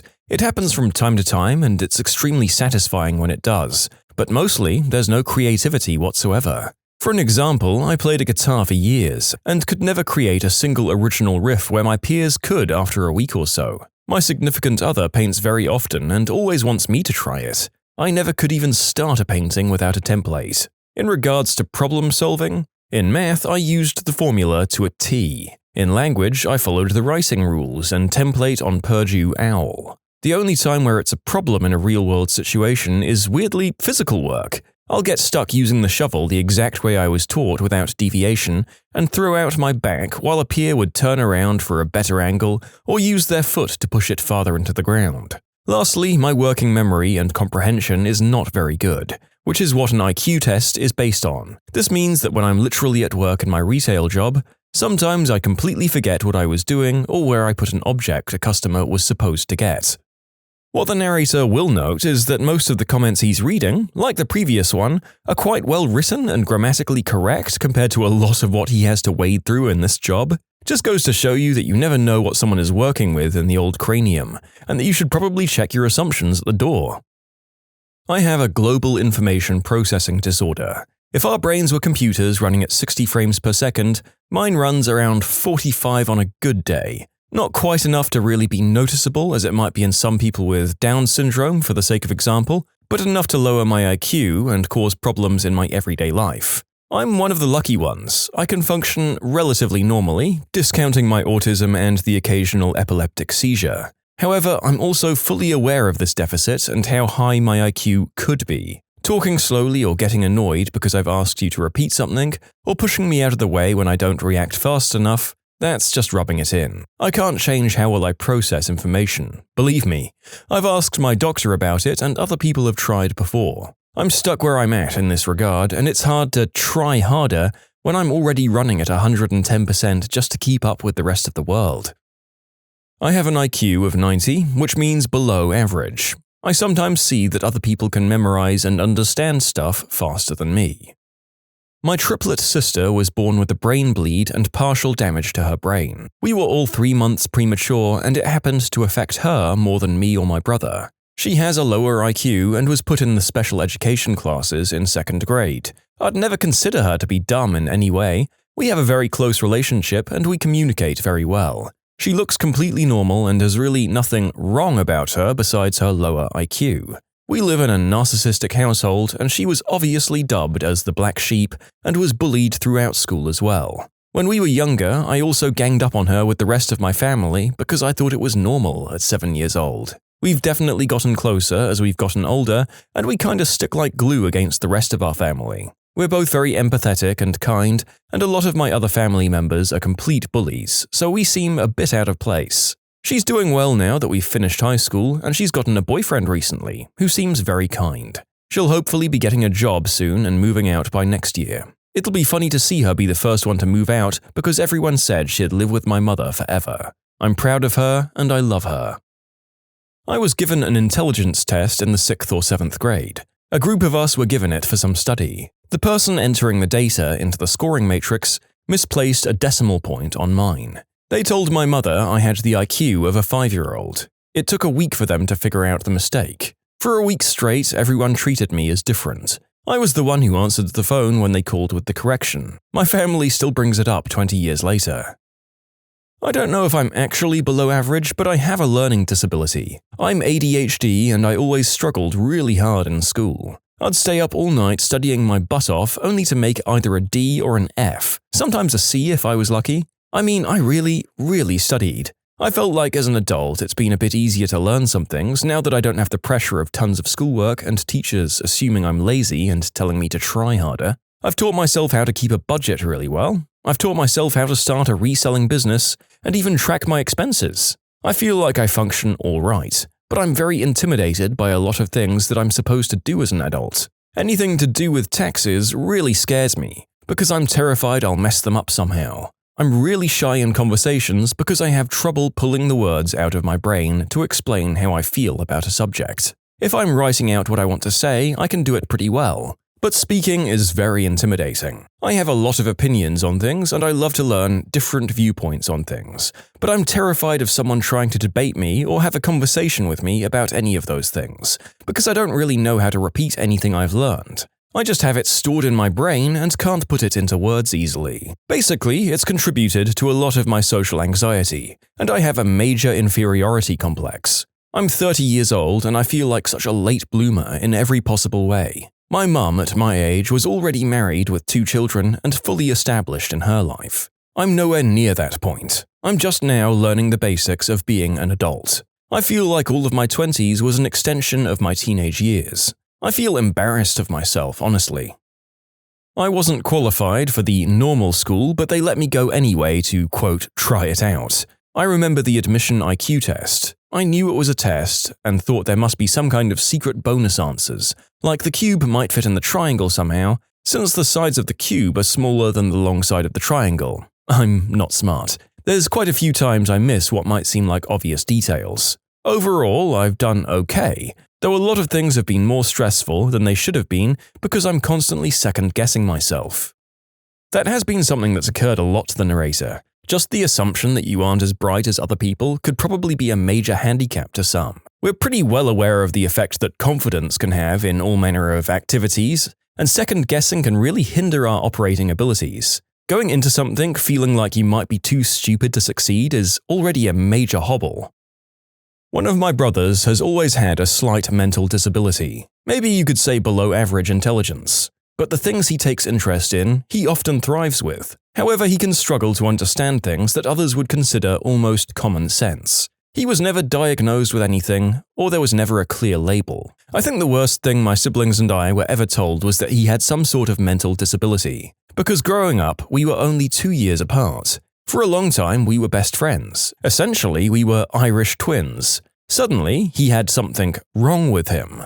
And my siblings treated him slightly different, and so did I. We just assumed that he didn't understand things that we did. Almost similar to how humans treat animals. We are more intelligent and therefore superior. I remember when I was about 13 years old and my brother 15, we had a massive fight over something stupid. In retaliation, I said, "Well, at least I'm not stupid like you." He stormed off and locked himself in the bathroom. Immediately, I felt bad and begged him to open the door so I could apologize. I found him crying and he said to me, "I know there's something wrong with me, but I just can't understand what it is." At that moment, my heart broke. I realized how awful I was to have ever put him in such a box over some minor differences. Since then, I don't treat him any different to anyone else. My siblings still treat him differently to each of us, which is a shame, but it often makes me think, who is really the one with the mental deficiency? Because so what if you struggle with something? We all struggle with something. At the end of it, he's still my best friend and we have each other's backs through everything, and I don't trust anyone quite the same way that I trust him. We, as humans, put so much weight on intelligence. Although I think it's important to understand everyone's struggle, sometimes the worst thing we can do is attach a label or description which can completely diminish their intrinsic value as a person. So I'm writing this for him, to just say treat everyone with respect and consideration, and suddenly things like low IQ or mental disability become obsolete. You can submit your own stories to be featured here on the channel. The story submission link is in the description below, and if you want to listen to some vibey music in the background, check out easymode, also linked below, and subscribe. I have a low IQ, but I was never tested for anything else. My parents are actual geniuses, both have poor backgrounds but managed to succeed, and all of my siblings are smart as well. I had trouble following teachers and other kids in classes. It took way more time and more examples to figure something out for me. I never had the time to do anything else than study. I don't think I've had friends since kindergarten. I can't talk to people, I have trouble understanding most jokes in reasonable amounts of time. I never understood deeper any meaning in movies, songs, or books, even when someone explained them to me. The thing that really screwed me up most is the "you can do anything you want if you work hard enough" thing that we say to kids. Because it worked for my parents, and they thought it will work for me. And not just them, all motivational speakers, all teachers. I worked 10 times more, literally, than other kids, so I was actually pretty good in high school. I thought that uni was going to be the same. Just by going there and working hard, I'd get my degree. What happened was that I couldn't follow courses after the introductory stuff,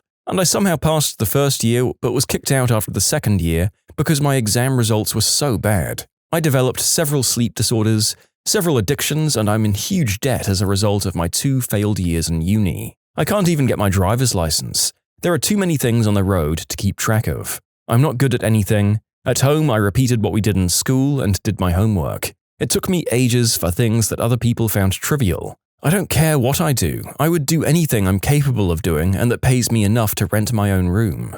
I don't enjoy anything anymore. I used to read books, not for the enjoyment, but to better myself. It doesn't matter because I don't understand them and I forget everything in a few weeks. I'm just a parasite living off my parents' hard-earned money. Now I'm jobless, I can't even get a job as a janitor, and I genuinely don't know what I'm going to do. I had a job at a lumber mill for 2 days until I injured a coworker. I had a job at a restaurant, but I was fired from there, also because of my character. My dreams were just things that 99% of people do by default, like getting a proper job so I wouldn't depend on my parents, getting a degree to make my parents proud, and to prove to people that IQ was meaningless, learning how to drive, getting married, and getting kids. Now all of those things are impossible, and I have 50 long years of my miserable life to live. I have Asperger's. Please don't be rude when you have to repeat yourself. Do not expect me to get a hint. If I don't get it, break it to me gently. No car radio and talking at the same time. It's too much stimulus. I might appear to be angry in loud restaurants. Too much stimulus again. Am I doing something socially weird? Talk to me about it nicely in private. I probably didn't realize it was weird and I can stop. Please don't ditch me as a friend when and not if I screw up. At least try to talk it out. I was born with fetal alcohol syndrome disorder, have borderline personality disorder, and depression and anxiety. I'm a mess some days, but because I'm high-functioning, I have good days too. Sometimes it'll be a good day in the morning and a bad day in the afternoon, and vice versa. I need things explained to me thoroughly, and slowly sometimes or from a different approach. I've learned over the many 28 years to be exact, to voice that I need help or I'm having trouble understanding. A lot of people say to me, "You don't seem like you have a disorder, you look normal." That's only because I've been raised to know of my disorders and to ask for help when needed.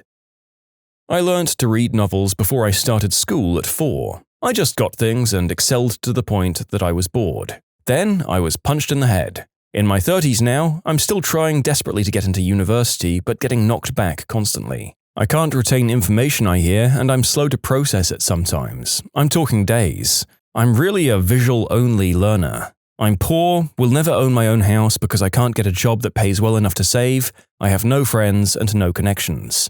I can't help my kids with their math homework at all, so I feel like a failure. As a functioning adult, it's difficult because people expect so much more from us than we're able to do or give, which makes us hate ourselves even more.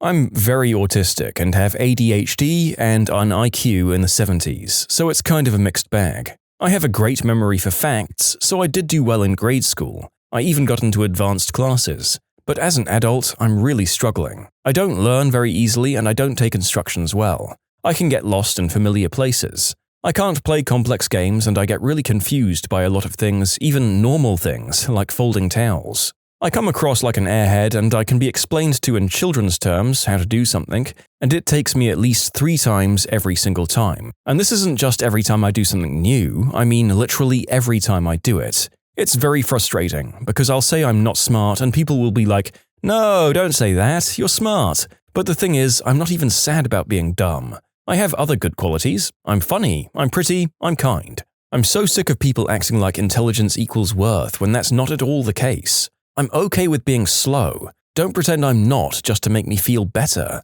Because what's going to happen is you're going to expect me to be able to do things as if I'm smarter than I am, and then you'll be frustrated when I don't. Pretty much the hardest part is when people, especially on Reddit, pretend intelligence is the only thing that matters when, in my opinion, it's maybe among the last things that matter to me personally in a friendship. And also, it's frustrating, because if you're a kind person who doesn't fit their drooling idiot image, people write it off as low self-esteem, and then whenever you act dumb, they think you're doing it on purpose to prove a point. Learning disability doesn't equal less intelligence. My brother scored a pretty high IQ, but has been diagnosed with a learning disability. I mean, a person can be great at school because they were great at memorizing and taking tests. That doesn't equal a high intelligence either. Learning disability might mean you need more help with certain aspects of learning because your brain processes information differently than an average person and not low IQ. It's occurred to me how many people of high achievement don't do well in the schooling environment. On the other side of the coin, I do wonder how many people have difficulties that don't necessarily affect their ability to test well growing up, but that really wreck things for them once they move on to life after school. And all of this without a diagnosis. I have dyslexia, dyscalculia, and ADHD, but an IQ of 120. It's known as the family curse. Above average IQs but lots of learning disabilities that make it hard to show. Everyone in my family was bullied growing up for being stupid, including me. It was hard for me to find friends because of it. My brother was beaten up regularly for it. I couldn't read until 4th grade, then I had a teacher tell me I'd never do anything with my life. That day I started spending all of my free time learning how to read just to give her and the world the middle finger and prove that I could do something with my life. After that, while I got good grades, I was still seen as stupid or lazy. I had to work 5 times as hard on everything I did just to keep up. I'm in college now and have accommodations for the first time, which really helps but also draws more attention to it. I had a friend tell me, "You know, college isn't for everyone." I found out later he was making fun of my intelligence with other classmates behind my back. I stopped talking to him. Is it all bad? No. Having to work extra hard for everything in school has seeped into every part of my life. Now that I have accommodations, I feel like I'm unstoppable. At my college, I'm an honor roll student going into geology, president of the STEM club, founder and president of the board games club, part of the student leadership council, and sometimes the college lets me call bingo numbers at events. I love college. What do I want people to know what it's like to be me? It's a lot like a fish being told to climb a tree. I'm not going to be good at everything you're good at, and that's fine. I don't need to be. I have my own strengths, and that doesn't make me any less worthy of respect, love, or a good life. I have some developmental problems like ADHD. After years of not doing well in school and wanting to drop out, getting hives from stress and actually developing heart palpitations from all the stress I was under, I've come to realize that I hate the education system's way of gauging intelligence. I suck at math. Hard. Other people excel at it, but other people won't be as good at me as identifying animal species and knowing facts about them. Other people won't be as good as me at drawing, which takes a plethora of knowledge like anatomy and perspective. My autistic cousin can't understand social cues and never went to school because of it, but can build a vacuum cleaner and runs a business at 17. My older sister, who also has ADHD, is currently doing a PhD at only 24. But she has a hard time doing addition and telling time. I really do hate the fact that everyone's existence for the majority of their life is summed up in numbers determined by people who don't even know them. I know this isn't exactly the question asked, but our education system and the IQ test is just so biased. I still get heated about it. I kind of hate the idea that there can even be an average intelligence. Like, what about the impoverished people who never had the chance for a school education? Or the people who live in tribes isolated from society? Maybe they won't know about tube worms, mathematical equations, or linguistics, but they sure as heck will know a lot more about the environment that they live in than I could ever hope to. Not technically below average, but my neurologist or psychologist, not sure which, said that I had the biggest disparity between cognitive functioning she'd ever seen. I was in the 90th percentile for things like reasoning and in the 10th percentile for speed. My entire life has been that feeling of, after a conversation, you realize what you should have said. What is the worst decision you made as a teenager? I rode in the bed of a truck. We'd gotten out of school and my friend and I were talking about our cars we'd parked at a friend's house a couple of streets from the school. A buddy of ours pulled up and asked if we wanted a ride, and I said no because normally I would never ride in the back of a truck, but my friend climbed in, so I did too. We made it to the end of the street and started to make a turn onto the highway, no more than 30 seconds after getting in, when we were T-boned. The truck did a 180 and I flew out and landed on my head on asphalt. Broke my C5 vertebrae, had to wear a neck brace for 7 months, and had my neck fused a year later, and did tons of physical therapy, all because I rode in the back of a truck for half a minute. Not wearing deodorant because I read somewhere that your body odor can turn girls on. Sitting around thinking about all the fun my friends were having without me rather than actually doing anything myself. I latched onto and obsessed about one girl for far too long, when it was really clear she wasn't into me. I may have passed up other opportunities while having my blinders on too. We were both in the same physical education class, and every Friday we would run the mile and track our times, and the second half of the year I was the fastest runner in our class, which apparently impressed some classmates, unbeknownst to me. All the guys would run at the same time, then all the girls would run at the same time, so half the class was in the bleachers watching the other half run at all times. At the end of the year, this girl wrote in my yearbook, "Did you know that some of the girls sit around in the bleachers and talk about your miles times? Whatever." I didn't get into enough trouble as a teenager. I feel like I missed out on a lot of fun by generally being a timid, perfect kid. I joined the debate team and started to regularly wear a fedora. The narrator has to wonder whether you exhibited the stereotypical behavior of a fedora wearer or whether that was just a sad coincidence. Then again, if you were on the debate team, I could imagine you regularly used the phrase, "Well, actually." Screw it, all of my friends know this about me anyway. I was 15 at the time, I didn't know about adult magazines yet, and the only female chest I saw was on my mum, accidentally. About a week after that unfortunate incident, me and my then-girlfriend were making out on the sofa, my parents weren't home. Jackpot, right? Wrong. As things get steamy, she takes her top off. Unaware of what to do and the horrors of my mum still fresh in my mind's eye, I ask her to put her shirt on. 6 months later when we break up, young love, She tells everyone. I managed to cover myself by saying that my parents were coming home. Screaming at the screen while using both pistols to play the Area 51 game at a truck stop off Interstate 57, after snorting white snow for the second time. Being a craphead to my parents and not trying harder in school. I made a joke about assassinating George Bush on my MySpace in 10th grade. It was a complete joke. I was and still am a fan of the W. Nevertheless, my father got a call from the FBI and I had to come in and talk to some people about what I put on the internet. It was terrifying, mostly because I was scared they were going to tell my dad about all of the gay adult material I visited on his computer. But looking back, that probably wasn't on their agenda. A fan of George Bush and gay adult material? That seems a little counterintuitive. Mine is simple, I just decided not to use protection. Being lame. I didn't really start to be social and enjoy life until my senior year in high school. From ages 13 to 17, I was just a boring guy who sat inside and played his MMO all day long. No girlfriends, no friends, no going out, no exercise, nothing. I don't know how I didn't do anything about it sooner. Dude, I did the same thing in high school. No parties, I just hung out with good friends, played a crap ton of video games and basketball. Never had or kissed a girl either. The minute I turned 18 and was a freshman in college, it all changed. It's so much easier to find women in college because it's a fresh start to create a new you, not being the same person that everyone you grew up with knew.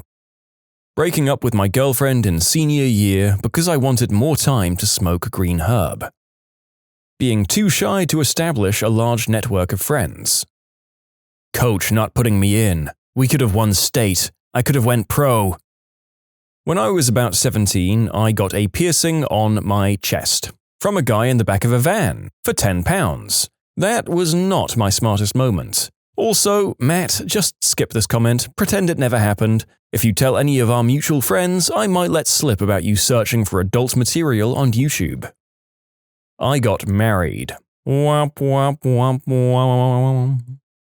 I studied hard, didn't hang out with friends, and now stuck in a boring desk job. Wasted my youth. I hung out with friends and got horrible grades. Now I work sanitation at a cheeseball factory 57.5 hours a week for $630. It blows. It's 100 degrees ambient temperature in the area I work in, and I use 180-degree water to spray machines, and everyone constantly slips on the greasy floor while we rush to finish our job in time. I have barely enough money at the end of my budget to actually save for college. I'm a very smart guy and could be an engineer right now, had I worked in school and acquired the scholarships I needed. Also, it turns out my friends were all losers, so now I have no college, no money, no life, and no friends. A 60-hour-a-week job from 4 p.m. to 2 a.m. I think everyone complaining they studied too hard made a pretty good choice. I didn't go see my grandpa in hospital. It didn't even occur to me that he wouldn't be okay, and my friends just seemed so important. I'm so sorry, Grandpa.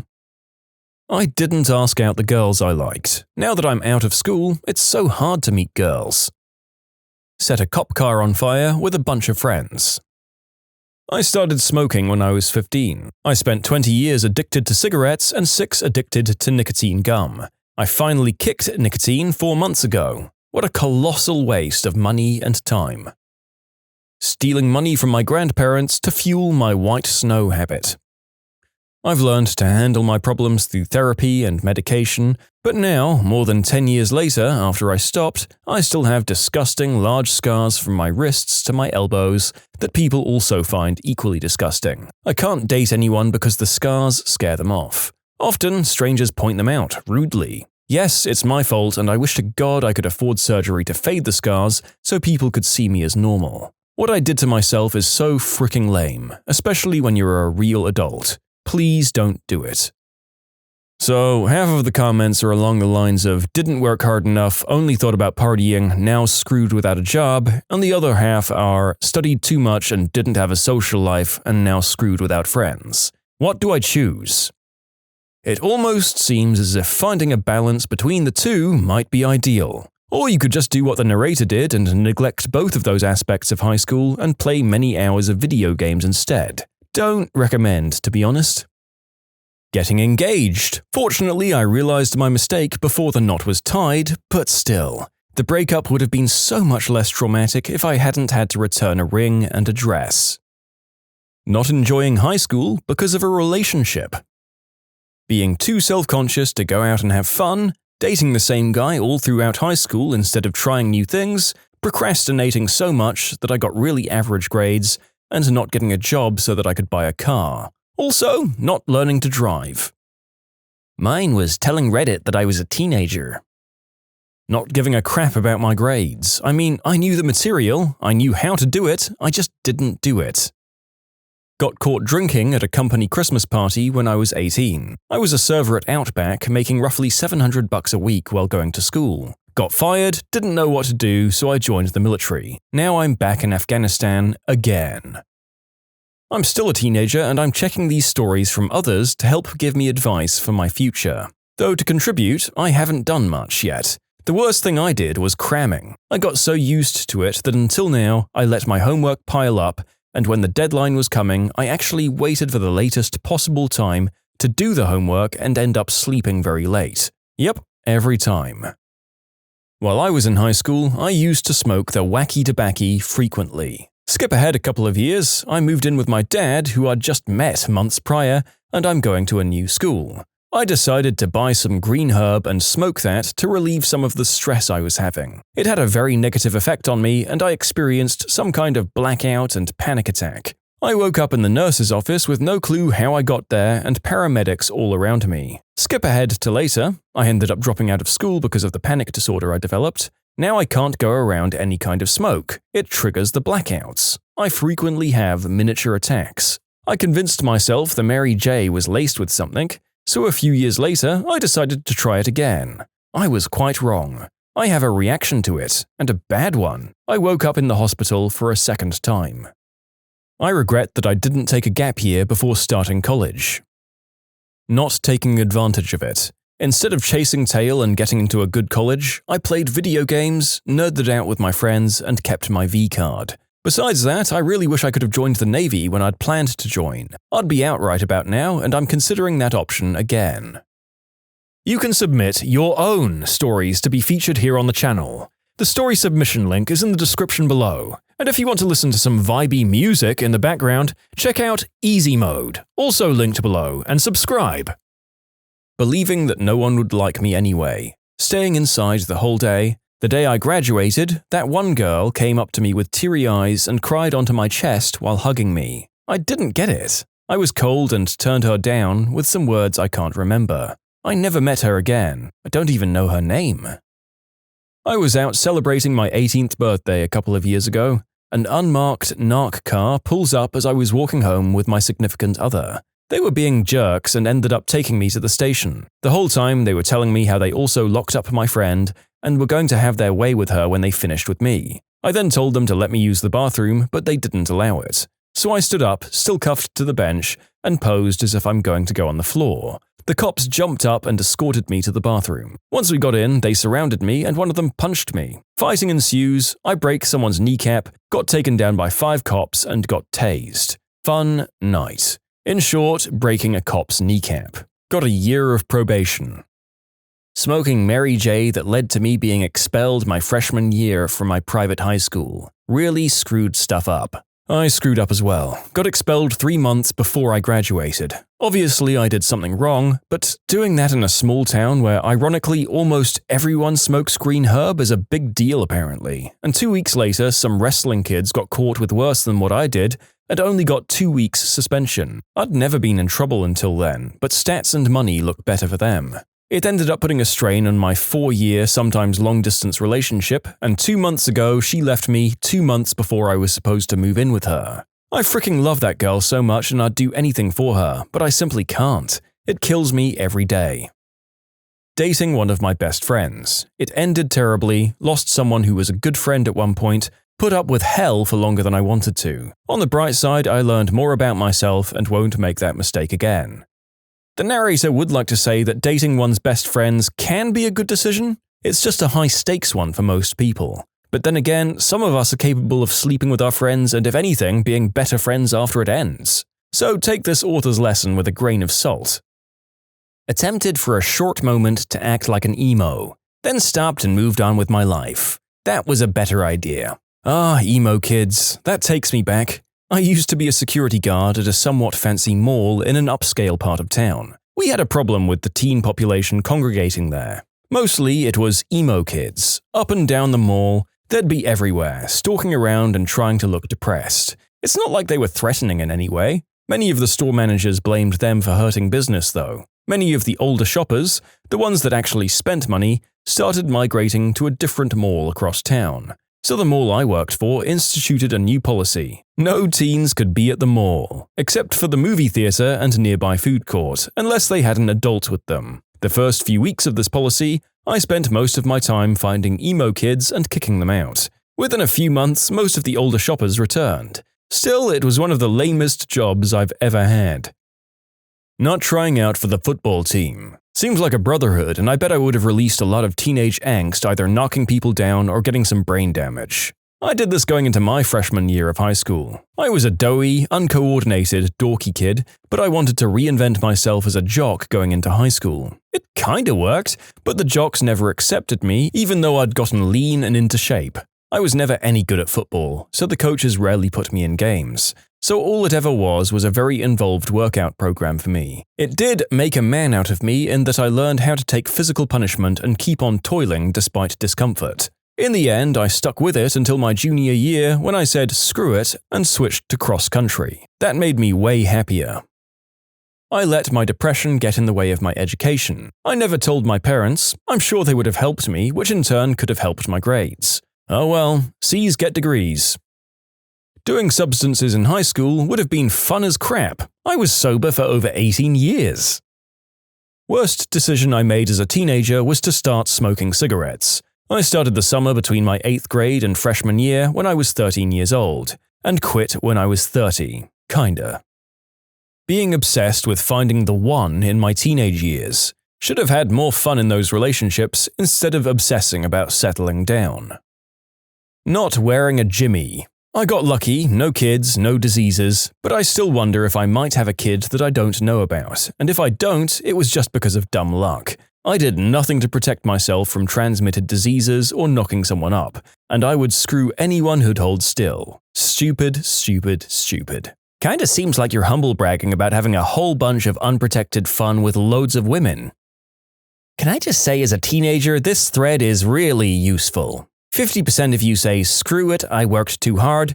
50% of you say, screw it, I didn't work hard enough. It really clears everything right up. Thanks. Dropping out of high school. 8 years later, still confined to dead-end jobs. Only just starting to scrape my way out of poverty. I eat at least once a day now. That's nice. I was a straight-A student. I could have been anything I wanted had I set my mind to it. I have no words to express the regret. Drinking. I honestly think it's heavily influenced my long-term memory as an adult. Decided that tickling my pickle underneath a desk in the library was a good idea. It turns out it wasn't. Not doing the deed a whole lot more with other randy teens.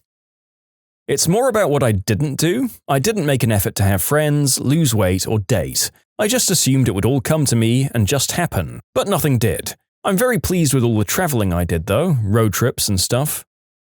Playing too many video games and not doing well in school. I successfully had no social life and no job opportunities once I left. I should have really listened to my parents. But hey, what the hell would they know, right? I was a teenager. I knew everything.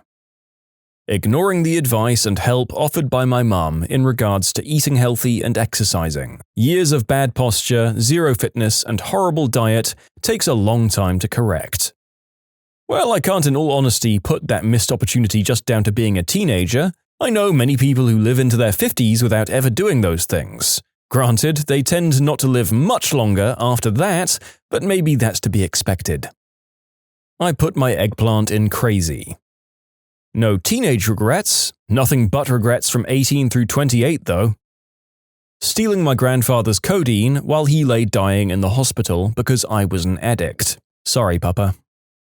Missing the housing deadline for freshman year. Eating the way I did. I can't blame it on genetics, even though both of my parents were overweight. My brother chose to eat better and exercise regularly. I was just lazy. I mean, he'd still choose to eat the bad food, but when he did, he knew that he had to work it off. He's a very healthy guy to this day. Now I'm almost 30 and just getting to the point where I'm sticking with a healthy diet and plenty of exercise. And recently, I had the opportunity to eat some of that pre-packaged processed food and fast food. It doesn't even taste that good. My health, thankfully, has not failed me, with the exception of a broken vertebra and fibromyalgia, but I no longer want to lead that life. I'm paying the price for my bad choices and laziness. Not talking to chicks more. They were easier back then. Wasting my time being fat and not making out with guys. Well, I'm still fat now, but at least I recognized it at the ripe age of 19 and I'm doing something about it. Not bothering to try and better myself by perusing a career that makes more than minimum wage.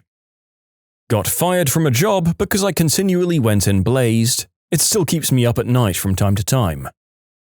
I regret the time spent on not studying while in school. I scraped by really the minimum to get a general degree. Studying comes really easy to me, but if I'm not interested in the material, I have no motivation. I think my average was a 6.2 out of 10. Everything above the minimum was a wasted effort to me. Now I'm learning to paint cars in school, and after the first semester I got a 9.99988 in grades.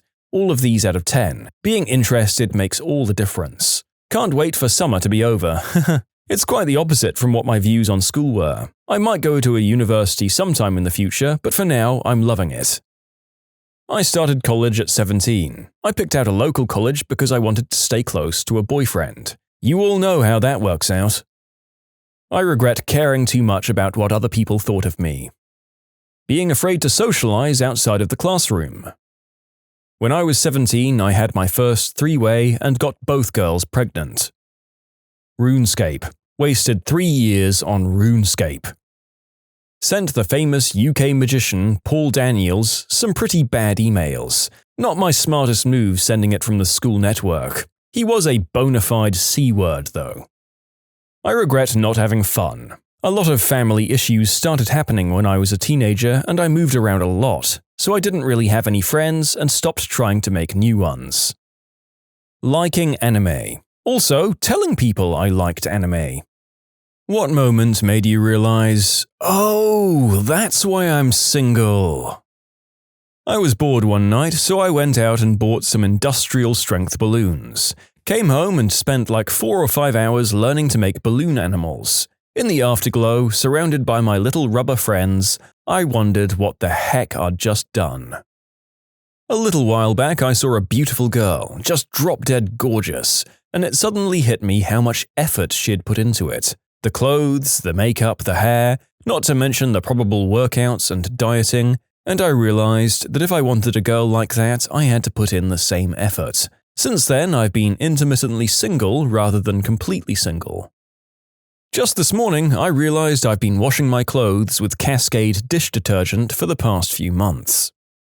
Hanging out in the hot springs in Banff, in the deep end, and this very attractive woman sits near me. I strike up a conversation with her, and things are going pretty well. Then my youngest comes over to check in with me, then my third kid, then my second kid, then my oldest kid. I look over, and pretty lady was gone. Well, try being a single mom with a special needs kid.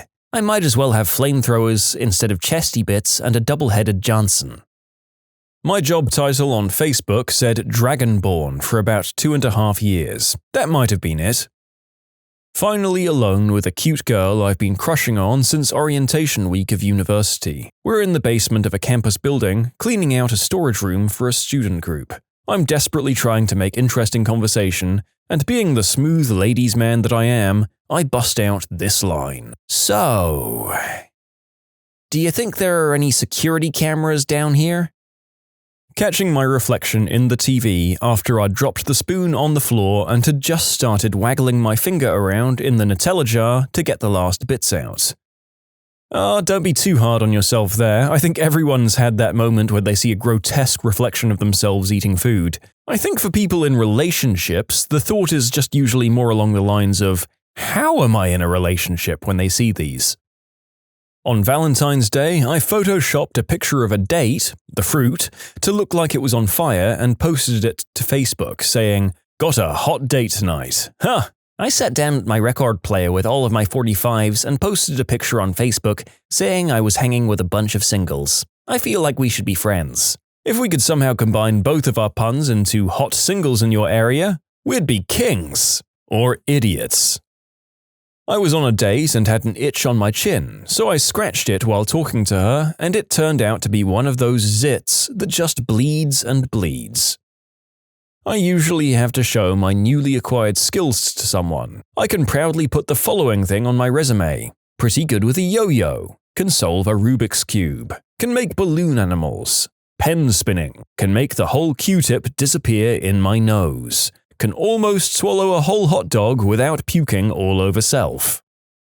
Oh my. I was at a bar once, after work, chatting up a gorgeous blonde. Things were going so absolutely swimmingly. I mean, joking, having fun, her literally grabbing my hand and putting it on her chest. It was late and we were drunk, and it was that kind of dive bar sort of place. And what happens next? Nosebleed. Fricking nosebleed out of nowhere. I'm not prone to them, I don't get them, but I did then. The last time I was at a bar with my buddy, I walked us over to two girls and just opened with, "What's the worst thing that's ever happened to you?" My buddy's head just dropped with a long sigh. A drunk woman came into a supermarket where I was working and tried to convince me to go out with her daughter, who was quite attractive. It then somehow came to her showing baby pictures she had of one of her other children, I think, and then I said, "That one's a bit young for me." Bam. The mother freaked out at my shockingly tasteless joke, and any chance I had with her daughter was gone. Just why I thought that joke would be a good one to make at that moment, I have no idea. Hey, you weren't the one drunkenly pimping out your kid at a supermarket. A nice girl, just after I graduated university, explained to me why I was single. In university, and shortly after, I would grow a little white boy afro and had these huge mutton chop sideburns. In university, it actually worked out for me when I grew it out. I'm at a small house party and see a girl I find attractive. I walk over to her and try striking up a conversation. She said, "You're not 20 anymore, grow up. You're not getting any girls like that." I cut the hair to corporate world appropriate levels, lost the mutton chops, and it turned out she was right. Way more success after I did that. If you're out there, mystery party lady, thanks for that. I think the last time I approached a girl at the bar, I opened with, "What's your favorite dinosaur?" I was at a bar with a few girlfriends when a group of guys approached us to chat. They introduced themselves and shook our hands. One introduced himself to me and said, "Nice to meet you, I'm Mario." I couldn't help but respond with, "It's-a me, Mario," in a horrible Italian accent. In my defense, I was buzzed and he was wearing a bright pink polo with the collar popped, a huge white watch, and hair that was most definitely inspired by a cast member from the Jersey Shore. I figured maybe he'll have a sense of humor. He was not amused. A few weeks ago, I asked myself why I was single. I was on my lunch break from work, and there I was, sitting in my parked car, by myself, listening to weird 70s jazz. Oh. I made a Skyrim reference in conversation with a girl I was interested in. It took me a while to shrug it off. "If she's not into Skyrim, you need to look elsewhere." Happened to me too, except the guy then yelled into the bar very loudly, "Oh my god, you're a nerd!" He laughed and then started flirting with my friend. I no longer existed, so my sneak increased. I used to be a guy who tried to bring up his nerdy interests as pickup lines as well. Then I took an arrow to the knee. But in your defense, it's a high-risk, high-reward play. You might meet someone with the same interests as you. Married now, but this was my youth. I've got no game. None. And here's a couple of attempts I made at asking a girl out. Story 1, I was in my early 20s and had a buddy of mine staying with me. We went out for breakfast and this gorgeous woman was our waitress. She was maybe 19, perfect figure, hair down to the small of her back, absolute stunner, and in a low-maintenance kind of way. I wanted to ask her out, but I couldn't find the courage to do it. At one point, I literally got up, walked halfway over to her, then turned around and sat back down. My buddy is talking me up the whole time. "You can do this. She's waiting for you to ask. Look at her. She's just waiting for you. I've seen the girls you date. You can get her." Girls you date was one attractive ex-girlfriend, by the way. I chickened out. We went to the gym, where the whole time he's trying to embolden me. How could she resist these muscles? What muscles? She's still at work waiting for you. Surely she's disappointed you walked out without so much as a compliment. Back to my house, she's still waiting. This goes on for 4 hours. Finally, I decide to go back and ask for her number. I pull into the parking lot and my buddy waited in the car. I went inside and saw her being berated by her manager. She looked tired. Still attractive, but different now. I waited for her scolding to finish, then approached her. "Hi," I said. "My buddy and I were in here for breakfast and you were our waitress. I just wanted to tell you that I think you're gorgeous and I'd love to take you out for dinner this weekend." She blushed. "Ah, how sweet. Are you sure it was me?" "Of course," I told her. "No, really, are you sure it was me because I just started my shift like 5 minutes ago." Story number 2. Back when online chat rooms were a bit more popular, I had an online friend that I'd chat with occasionally when she was in the room. She told me she had a daughter who just started as a bartender in the same city I lived in. I thought it'd be cool to meet her and asked where she worked. Turns out it was in a bar right down the street. She described her daughter as about my age and looks like Gwen Stefani. I went to the restaurant a month or so later. No Gwen behind the bar, but lo and behold, my waitress was about my age and looked like Gwen Stefani. I had a couple of drinks and ordered some dinner. I chatted with my waitress for a bit and oh my god, I think she's flirting with me. She'd smile at me from across the room, check on my table every 5 minutes or so, and stay to talk for a bit. A couple more drinks in and I was getting a bit buzzed. Next time she came by, I asked how long she'd worked at the restaurant. She'd been there over a year. I replied, "Oh, I was talking to someone who mentioned their daughter worked here, and she described you. She said her daughter looks like Gwen Stefani, but was new here." This girl was flattered, I was doing great, but I was definitely buzzed and ready to mess the whole thing up. I thought to myself, I need to stop talking to her before I say something stupid. Then I did exactly that. I didn't just think about not talking to her, I said it. I literally said, "I've had a few drinks and need to stop talking to you before I say something stupid." She walked away and didn't say another word to me. My 29-year-old friend was getting a lot of pressure from his girlfriend to get his life together, so he decided that the fastest way to do that was join the army. I said to myself, and that's why I'm single. You can submit your own stories to be featured here on the channel. The story submission link is in the description below, and if you want to listen to some vibey music in the background, check out easymode, also linked below, and subscribe.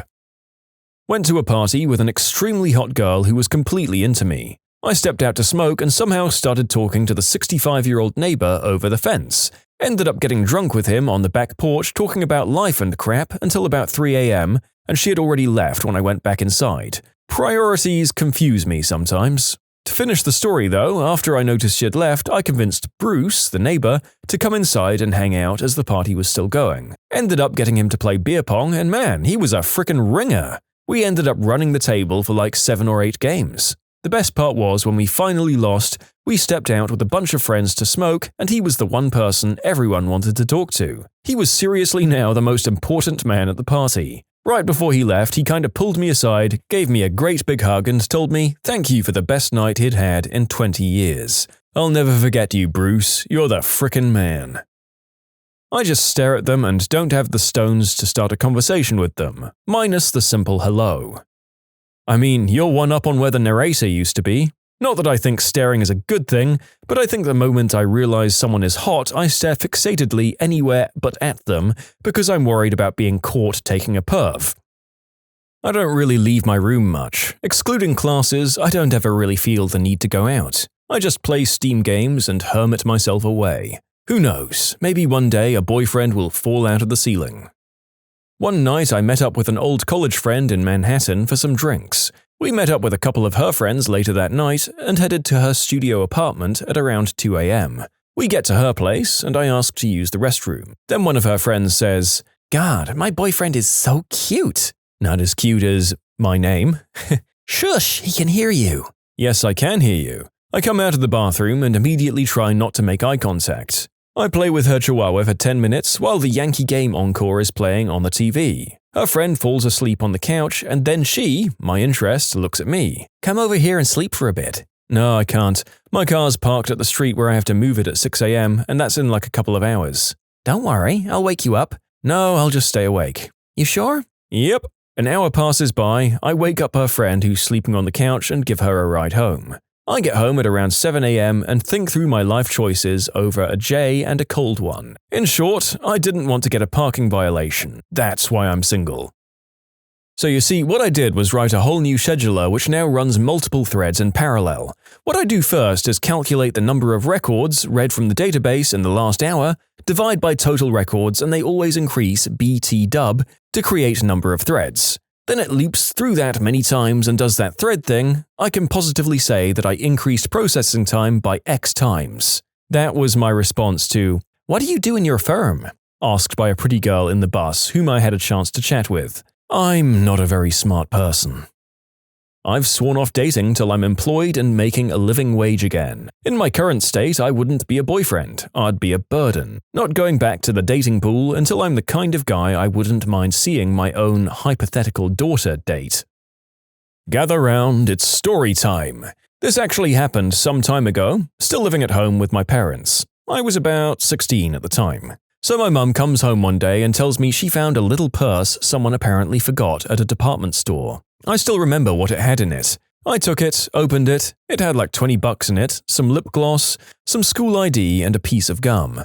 Now, it wasn't much, but it was someone else's belongings and I wasn't about to keep them. Now, none of the things in her purse had any personal info other than her name. No phone number, no address, no nothing. So only thing I could come up with was to look up the school's name, call and ask if she was a student there. And so I did. I called, explained the situation to whoever was on the other end of the line, but lady on the phone told me she couldn't give me any info on her because it was against policy. That actually made sense, right? I mean, it would be kind of messed up for them to give me any information I wanted on her just because I knew her name and where she goes to school. So I told them I'd give them my contact information and asked them to locate that girl, tell them about the purse and give her my info in case she wanted it back. A couple of days went by before I got the call. She sounded appreciative and all. Turns out she lived pretty far away, but she had some sort of class near my house on Saturdays, and we agreed to meet at a McDonald's halfway between her class and my house. Saturday comes, I go to McD's and wait.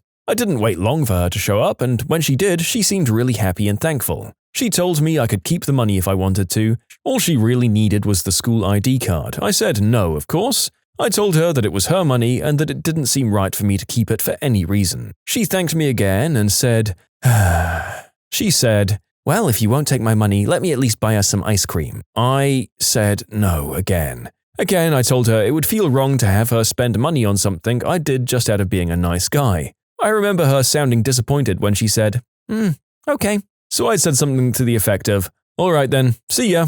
I turned around and walked home. Not long after starting to walk away, I replayed the scene in my mind and thought to myself, "You stupid, stupid motherfricker. I can't read clues to save my life," I realized that day. You poor, poor man. Still though, your stupid, stupid mother effer came from someone else making all the effort on you. Most of us say stupid, stupid motherfricker at ourselves after something we've done and got turned down for. So count yourself lucky. I'm too scared of rejection to make a move, and that's why I'm single. Besides low self-esteem and the slew of normal issues, it's things like the fact that I have Riverdance music on my MP3 player. I left my college library at night, and halfway down the hill, the girl who was walking in front of me turns around and starts just talking to me. She says she saw me in the library and asked to walk with her. Thinking nothing of what was happening, I walked with her and just talked about random crap. I got to my block and just said, "Nice to meet you," and bye. When I got to my door, I realized, God freaking damn it. I completely blank when girls look at me with that look and start flirting with me. I even had a couple of beers beforehand. Damn it, I'm so awkward.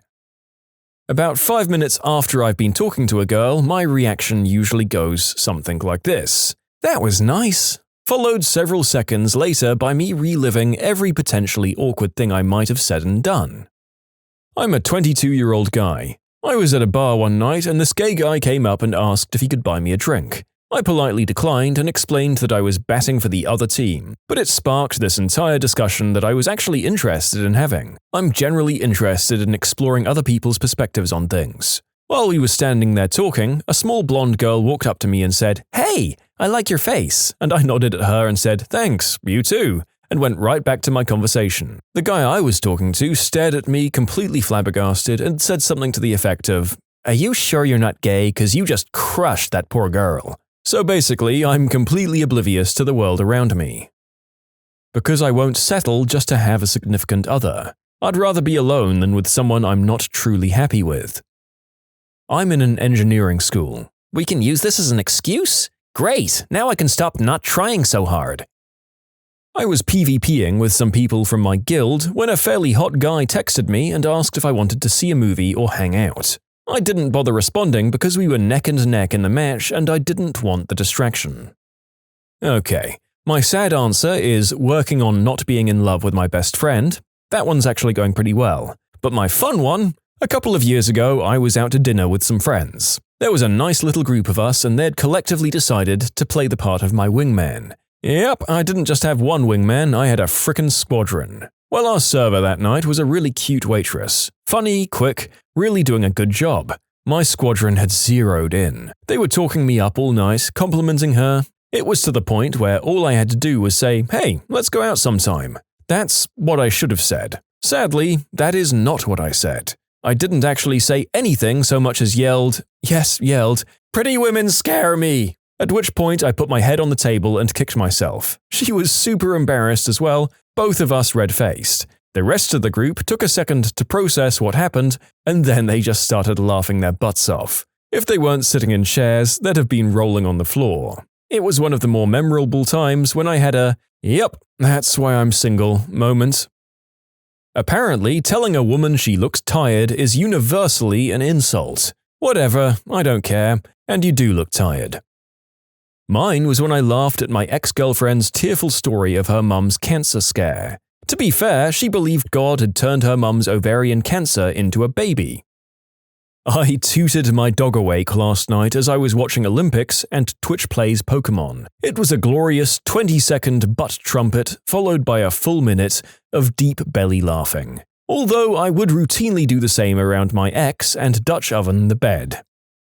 Well, I'm single because I'm terrible at picking up signs. I'm a good-looking and pretty muscular guy. I'm just awful at picking up hints. I'm not even awkward, too. There have been countless times I've messed up. One time I was in line at lunch. Cute girl walks up and starts to talk to me, asking what I'm doing. I tell her eating. I say nothing else and she walks away, saying, "He's getting food." I stand there like a statue. Cringe. When did you see an idiot who had no idea what the law was? I had a sovereign citizen walk into my office a few years ago and try to get me to argue his case in state court after the state seized land he owned for failure to pay taxes. I had a vague idea of what sovereign citizens believed before he came in, so at least I wasn't totally caught off guard. I didn't even try to explain the law, though. I just told him I couldn't help him, then gave him the phone number of a lawyer I hate in town, and sent the guy on his way. Mum's significant other is a cop. Had to go to the courthouse to arrest a guy for stealing something from the courthouse. He was in court for stealing. Lawyer was all flustered and like, what the frick? The thief asked why he couldn't have a warning like all the other times he got caught stealing. No, you're going to prison this time. This one guy bought all of a company's shares, which means he bought both the company's assets and its debts, and then he filed a name change with the Secretary of State. He thought changing the corporation's name would legally absolve him of all liability for the company's debts. Why do we have to pay Company X's payroll? This is now Company Y, etc. My God. So many people believe that lawyers will get you out of the huge mess that is purely your own creation. When I tell them that they have little chance in trial because there was a camera that caught every little bit of their stupidity, as an example, I often get them saying, "Well, what do I have a lawyer for?" or, "Well, you're not doing a very good job." It's like they think, surely a good lawyer can delete evidence. I think the general misconception is that the legal system runs on a schedule like you see on TV. A lot of clients think that if they come in on Monday, their lawsuit will be filed on Tuesday, then depositions will be done by Wednesday, and by Friday they'll have prevailed in trial. During grand jury duty, I fell asleep and snored very loudly on more than one occasion. Usually during state police testimony, at least the accused and civilian witnesses had some emotion to keep it interesting. Anyway, that's how I got the 50-cent coffee turned into free coffee. I was telling a pro bono client what she needed to do to get her kids back, and one of the things was a clean substance test. I specifically said, so, no green herb, no white snow, no smack, nothing illegal, okay? She agreed surprisingly quickly, so I moved on. 5 minutes later, she interrupted me to say, wait a minute, is ice illegal? Ice is slang for crystal. I think some of the impact was taken out of this story by the fact that the narrator had to change literally every word for an illegal substance. But nonetheless, this woman's incredulousness that she probably shouldn't take the rock that made Walter White's fortune is pretty darn funny. Lawyer here. I do criminal law but had to run a civil trial in my articles. Client was a tenant being sued by a landlord for a metric frick ton of cleaning costs. They insisted they'd left the place spotless. During the trial, it became clear the move-out inspection was done and the cleaning cost estimate a week before the clients actually moved out, and thus before the place was cleaned. A ton of it was estimates of costs to throw out all the stuff left in the suite. You know, the property they hadn't moved out prior to moving out. They were arguing that it didn't matter when the inspection was done. The judge strongly and emphatically disagreed.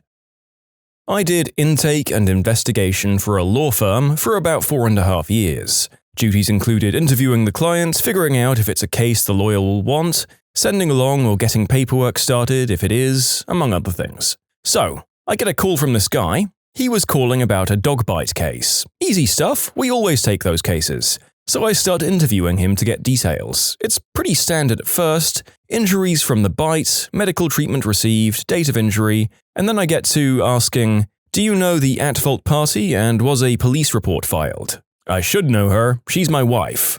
Oh, are you currently divorced? Nope. Okay, any chance the dog actually belongs to someone else? Nuh-uh. I see, and you both live together and have the same insurance policy? Yep. Right, well, is your insurance denying the claim?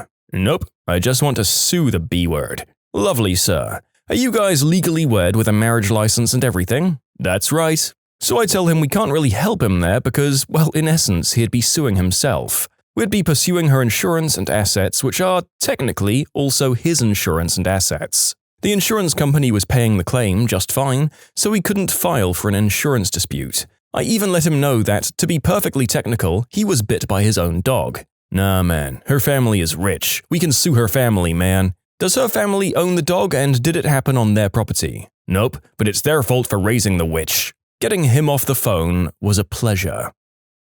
Oh man, sovereign citizens are my favorite lunatics. They're always cocked and ready to explain stuff to you about the law, like how taxation is participatory, state-sponsored violence. I knew a guy in college who called himself a sovereign citizen. He kept saying things like, yeah, well, if I don't pay taxes, then what? What are they gonna do? I tried to explain they'd arrest him, but he seemed to think that when the cops came, he would announce that he just doesn't give them permission to touch him, and as a sovereign citizen, isn't beholden to their laws. He seemed to think the cops would say, well, crap, he got us. Well, all charges dropped, instead of just overpowering him, cuffing him, and charging him. I pleaded with him not to try this stuff out for real. These idiots make more sense when you realize that they just see laws as kind of a spell. If you say the right words, I am not John Smith, I am John, a person, or know the right spell components, this flag has a gold fringe, so I cannot be tried in this courtroom, then they can somehow get what they want. Rather than ill-conceived, it's more like ignorant. Oh, I couldn't do that? But I didn't know. Nobody ever told me that. I'm innocent. I always ask them, if I didn't know I shouldn't kill you, and I killed you, does that mean I'm innocent? But the cop lied to me, so I ain't even worried. This is all gonna get dropped, no problem. So I wanted to give you the opportunity to represent me pro bono. This is gonna be big for you. Oh, you sweet summer child. I know people try this all the time with freelance authors and artists, but lawyers? Really? As a lawyer, I can confidently say people try this all the time. Do they also say, but it would look great on your resume? Yeah, my resume that of course details all the names of my clients. I did all the testing and schooling necessary if I wanted to work in this awful field of law. I worked in a family law office for a few years. I live in a state in which spousal support, alimony, may be terminated in the event the recipient begins to live with a new romantic partner. One client hated his ex-wife's mother almost as much as his ex. His ex's mum lived with her. He complained often of their codependent relationship. He called our office one day in an unusually good mood. He had an idea and he needed to come talk to us. "They're in a romantic relationship," he practically shouted at me as I let him in the office. "Huh? My wife and her mom. I don't have to pay any more alimony if she's in a romantic relationship." Are you telling me that you think your ex and her mother have a romantic relationship? After repeating that, at best, would be wasting his time and money to advance such a stupid argument in the court, he insisted we research its viability anyway. It was really more sad than anything. I mean, that's presumably a case where once you take the payment from him, you really go in hoping that you don't have a case, because who wants to find out all the details and provide the evidence for that? Aside from sovereign citizens, the most common are, "I didn't violate the no-contact order, he or she called me." But the thing is, these people never hang up immediately, so they do violate it. Or, "I didn't assault him or her, I just shoved him or her to the ground. I stole the money, but I gave it back after they called the police." "My landlord had his friend serve me, not himself, so I can just ignore the eviction since I wasn't properly served." That's the opposite of correct. Having someone else to do it is required for it to be a proper service. Now, you and your kids need to find a place to rent with an eviction on your record. I'm not a lawyer yet, but while doing a term at a law office, I once had a prospective client say these exact words. "I know how the law works. I watch Law and Order. Also, we're in Canada, so, no." During my divorce, my ex asked if I could get ordered to give pet support. She wanted to take our dog and make me pay for it. Vet visits, food, toys, the lot. In case you're wondering, no, if it's not a human, it's property, and if it's property, you accept all responsibility. After all, you don't just go play at the park one day and have no choice but to come home with a dog. If you have a restraining order against someone, then call them. They should either not answer if they know it's you or hang up. It's unlikely that someone would get violated for being called by the person they're restrained from, but they could be. Just like if you're out somewhere and the person who has a restraining order shows up, you should leave to avoid violating the order. You also can't contact that person through a third party. I have a restraining order against my ex, and he asked his father to send me some photographs and a note once. He got violated for it. I work in legislation. One group of individuals have gotten together and decided via a vote that the law which covers all of Scotland doesn't apply to them and they can act as they want to. Ah, I see. Well, I vote that I never have to pay taxes again. You can submit your own stories to be featured here on the channel. The story submission link is in the description below. And if you want to listen to some vibey music in the background, check out easymode, also linked below, and subscribe. Pennsylvania has mandatory jail time for DUIs. Most people who aren't eligible for a diversionary program will plead out the mandatory minimum, do their weekend time, and be done with it. I had a client's mother call me demanding to speak to the judge at sentencing the next day because her son had a kid. No, lady, lots of criminal defendants have kids. You can't skirt mandatory minimum sentences just because someone has part-time custody of his or her kid. The next day, sure enough, she shows up to court with her son, drunk, and his kid. The son was clearly intoxicated, the kid starts crying, and the mother keeps trying to explain to the judge how he couldn't go to jail because it was his custody day. The judge was not amused and threw him in jail that day. I had one client that devised a scheme to commit loan fraud and then discharge said loan through bankruptcy. I had to shoot that down real quick. I intern at a courthouse. One of my jobs is to walk lay people through filing cases pro se, usually because they're too poor to get a real lawyer. So, helping people with no concept of the law is part of my description, but outside of the true crazies, I think the biggest thing is, I don't want to sue them. I think they think that suing someone is like a terrible, horrible thing, and if they win, it will ruin their opponent forever. And they all want to do something that would require a court order without bringing a case. But can't we just work this out between ourselves? I mean, sure, but then nothing requires either of you to uphold the agreement. But do I really have to go through the court for this? Ignoring the fact that, yes, you do, why are you asking me, a courthouse worker, this? You're already here. Not in court, but saw something on Facebook that made me laugh. Someone I went to school with went to a children's clothes shop in the city centre to buy clothes for her son. She took the tags off the clothes and threw away the receipt. When she got home, she realized that the clothes were too small for her son. She brought them back, demanding a refund. The manager refused, citing store policy that you have to have the tags and the receipt in order to get a refund. She then took a picture of the manager, 2 cashiers, and the security guard of the shop and put them on Facebook along with their names. She wrote a very long, ranty Facebook post claiming that she was entitled to a refund under the Sale of Goods and Supply of Services Act. The Act lists the various criteria needed in order to get a refund, replacement, or repair of the item that you bought. One of them states that the item must be fit for purpose. It basically means that the item you buy should be able to perform the action it's meant to. So if you buy a hairdryer that doesn't dry your hair, you'd be entitled to a refund, replacement, or repair. You learn this in your very first year of secondary school. She was claiming that because the pair of jeans she bought for her son didn't fit him, they weren't fit for purpose. Despite a metric frick ton of comments telling her that that's not how the law works, she couldn't see her misinterpretation and just kept repeating, "But they don't fit my son." It was hilarious and sad at the same time.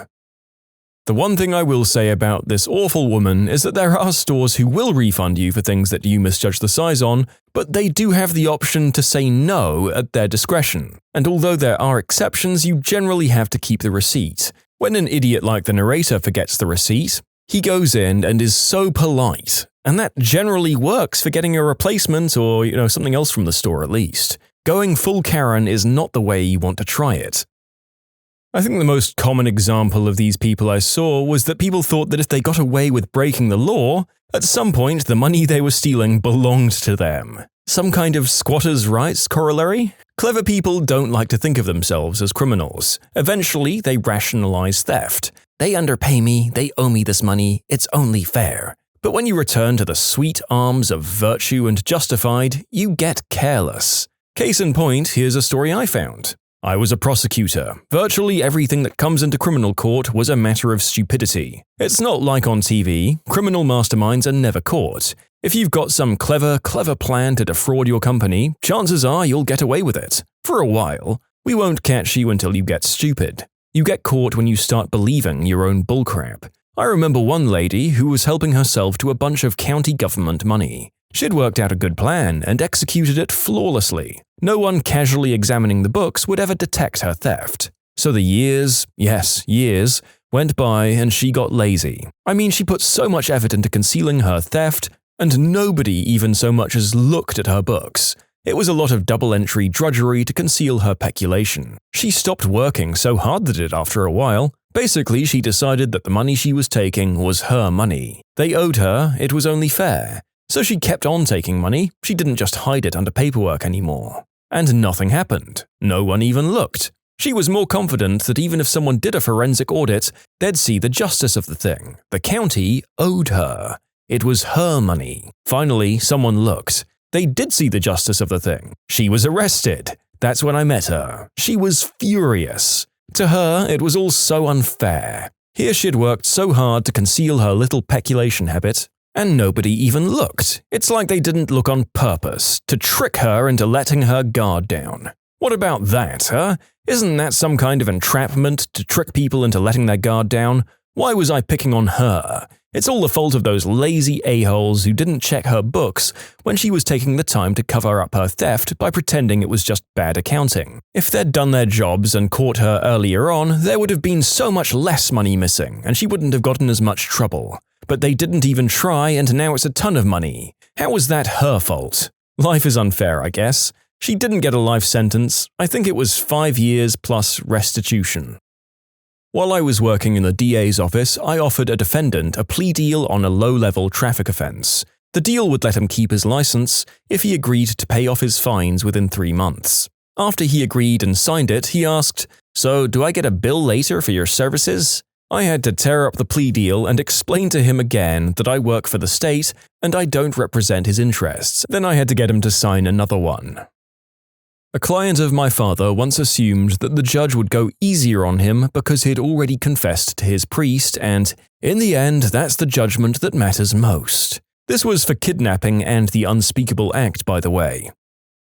A guy was surprised to learn that he had to pay off his mortgage balance before he could get his title deeds back, and he had never heard of this before. He said we were supposed to be helping him and threatened to tell the professional legal body here. I encouraged him. Many lay clients protested us asking questions about their story. Apparently, since we were their lawyers, we had to believe everything they said and not question it. A guy tried to enforce a contract and said that there was a signed document, so it must be 100% enforceable. And then there was this guy representing himself in person. He thought that, among other things, the judge was biased against him because the judge didn't accept his views. All judges that have dealt with him are corrupt because they didn't rule in his favor. He demanded the correct transcript, which accords to his recollection of events, and he called the judge Queen B-word and faxed hardcore adult material to the courts. The statute says I have to knowingly possess these substances, and that means I had to know they were illegal. Also, the sovereign citizens I've been dealing with more and more frequently always want me to argue the typical "I never created joinder with the Corporation of the United States" stuff. I had a friend who gave 30 days notice to their landlord somewhere towards the beginning of the month, though not on the first. Their landlord then began making plans for upgrades and repairs beginning on the first of the following month. But no, my friend said. The 30-day notice went from the 10th of this month until the 10th of the next month. They'd even gone so far as to spell this out in the written notice provided to the landlord, including a quote of the prorated amount of rent they would pay for the extra 10 days they would occupy the apartment past the first. The landlord couldn't wrap their mind around this idea. He had workers there bright and early on the first, ready to begin remodeling the kitchen. My friend refused them entry. They called the landlord and he insisted that since rent was due on the first, the 30 days notice began on the first, not the 10th. In spite of the written notice provided by the tenant and several follow-up conversations, not to mention that prorated rent check. My friend did talk to a lawyer. It took some doing to get the lawyer to understand, given how odd the situation was. The lawyer even said it might be hard to find precedents, simply due to the sheer stupidity of the landlord. This was such a straightforward issue. He advised to essentially ignore the idiot if possible and call the cops if necessary. Fortunately, it didn't come to that. The landlord left them alone for the most part. The 10th arrived and they moved as promised. So I'm not a lawyer, but someone who was never the sharpest tool in the shed from school found out you couldn't be tried for the same crime twice. So he was tried for theft when he was younger. However, as the witness didn't show up to give a statement, the case on him fell through or something. So after finding this golden info about not being tried twice, he thought he could never be tried again for theft. Went and nicked a video game from a huge chain supermarket which has signs saying, "We will prosecute all incidents of theft," and his prime defense was, "But you can't be tried for the same crime twice, and I was tried for theft when I was 16. In short, you can be tried for the same crime twice. At boot camp, we had one bright-eyed young soul go stomping off to the leadership after we got out our first pay stub, because we didn't get paid overtime. The lieutenant was even nice to him at first and pointed out that we were salaried and exempt, so overtime wasn't a thing. The dude tried to argue a few different things about minimum wage and Illinois' state laws and finished with a threat that he was going to contact the state labor board. The lieutenant laughed in his face and told him good luck, then called his immediate supervision and had them revoke his phone privileges. Not because the threat would have worked, but just to prove a point. My stepson fully believed that if he had another child, that his child support would be lowered on the first two. I tried to tell him that it didn't work that way, but he didn't believe me. He is not a smart man. What's the best example of survivor bias? People who survive some sort of disaster like an earthquake, an attack, or whatever, and then saying that they had the will to survive and that's why they were able to make it out. I'm pretty sure like 99% of the victims that didn't make it also had the will to survive, but the universe is random and shoved a metal beam through their chest. After steel helmets were introduced in World War I, the amount of head injuries increased sharply. When higher-ups were considering scrapping the helmets as a result, it was soon pointed out that these injuries would have been fatal if the men were still wearing cloth caps. From Gen X here, grew up in the country. My Facebook is filled with, "We didn't need no seatbelts as a kid," and "We used to ride in the back of the truck and we're fine. Frick those pansies." Yes, I rode in a car without seatbelts. Heck, most of the cars we rode in didn't have them. And yes, we rode in the back bed of the trucks, looking up over the cabs, going at 60. And yes, I remember riding with adults that chugged Coors Light as they drove a truckload of hay and just didn't think it was odd. You know what? A lot of the kids who did that crap died. That's why you're not going to get anyone arguing on Facebook. They're dead. I think the best example of the bias is just asking old people how they lived so long. You don't learn anything. Well, my kids slept on their stomachs and rode around in the front seat of the car with no seatbelts, all before their first birthdays, and they were fine. When I was a kid, my grandparents went to take me out somewhere, and my mum went to hook my car seat up in their car. Her father lost it, ranting and raving for a few minutes, and then my mum finally said if you don't put him in the car seat, you don't get to take him out. End of discussion. He relented, we drove about a mile up the road, and then he pulled over and took me out of the car seat. I told my mum afterwards, not to tattle, but because I thought it was cool to ride in the big boy seat, and I never drove anywhere with him again. Yeah, I think the thing that annoys me so much about this one is that Gramps actually had to go to extra effort to have his little act of defiance and endangered his kid and achieved nothing. What a stubborn moron. Whenever you hear people talking about how refusing to give your possessions when robbed at gunpoint is the best option, the people who this didn't work out for aren't here to tell the tale. If someone tries to kidnap you at gunpoint, however, you're apparently much more likely to survive if you run evasively instead of complying. If they end up shooting at all, then the chances of them hitting and the chances of that shot being fatal are apparently much smaller than the chances of them killing you after the kidnapping. This does, however, assume that there's people in range to hear the gunshots. If they can just fire at you without repercussions, then they only really have to wound you enough to capture you afterwards. Well, my grandma is a smoker, and she lived to be 80. My mum is an active smoker. She turned 77 this year. My dad was an active smoker, and he would have been 81 this year, but he died at 52 from lung problems. I don't smoke. Terminal illness, namely the Big C. Essentially, if nothing else gets you, the Big C will. So for every disease you successfully treat or prevent, the greater the likelihood the person will die of the Big C. As we learn to cure more diseases, the rate of death by C-word will go up. Smoking reduces incidence of Alzheimer's disease for the same reason.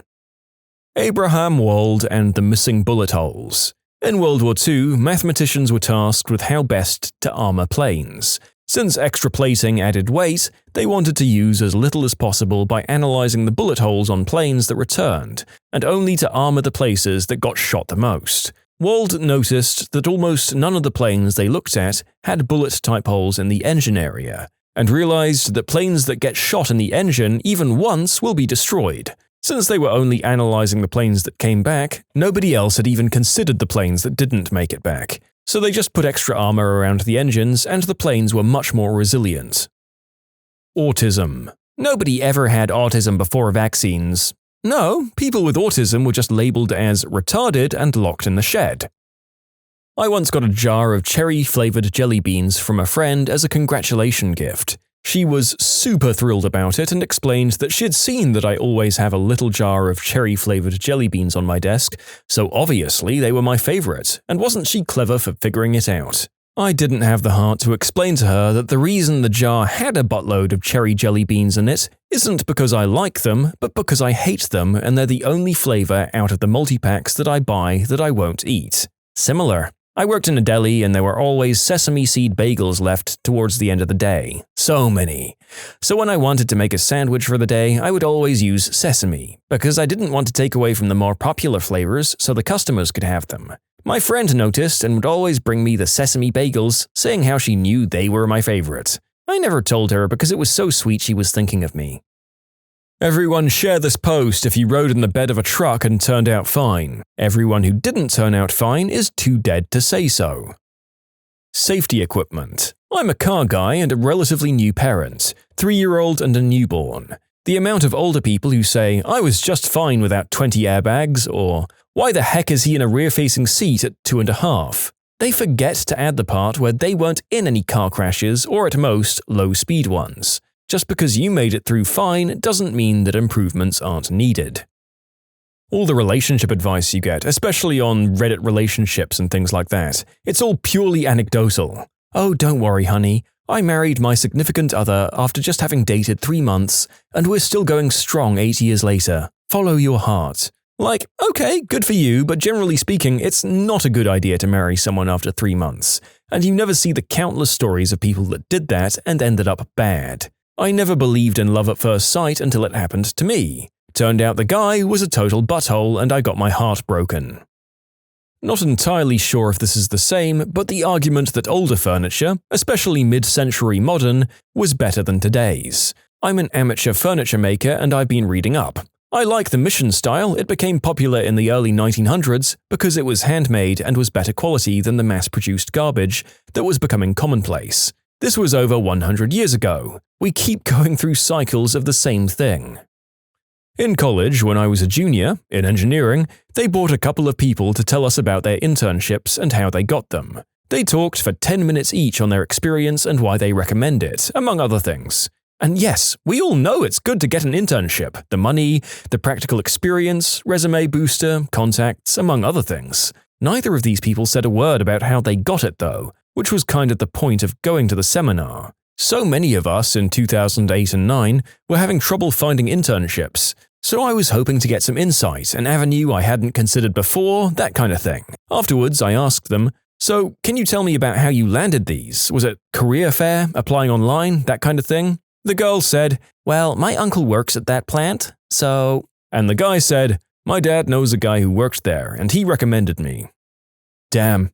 Well, the narrator knew that nepotism happens in all fields, but he'd just kind of hoped that it might be a little less prevalent in a field so dependent on actual skill and knowledge, like engineering. Gosh darn it.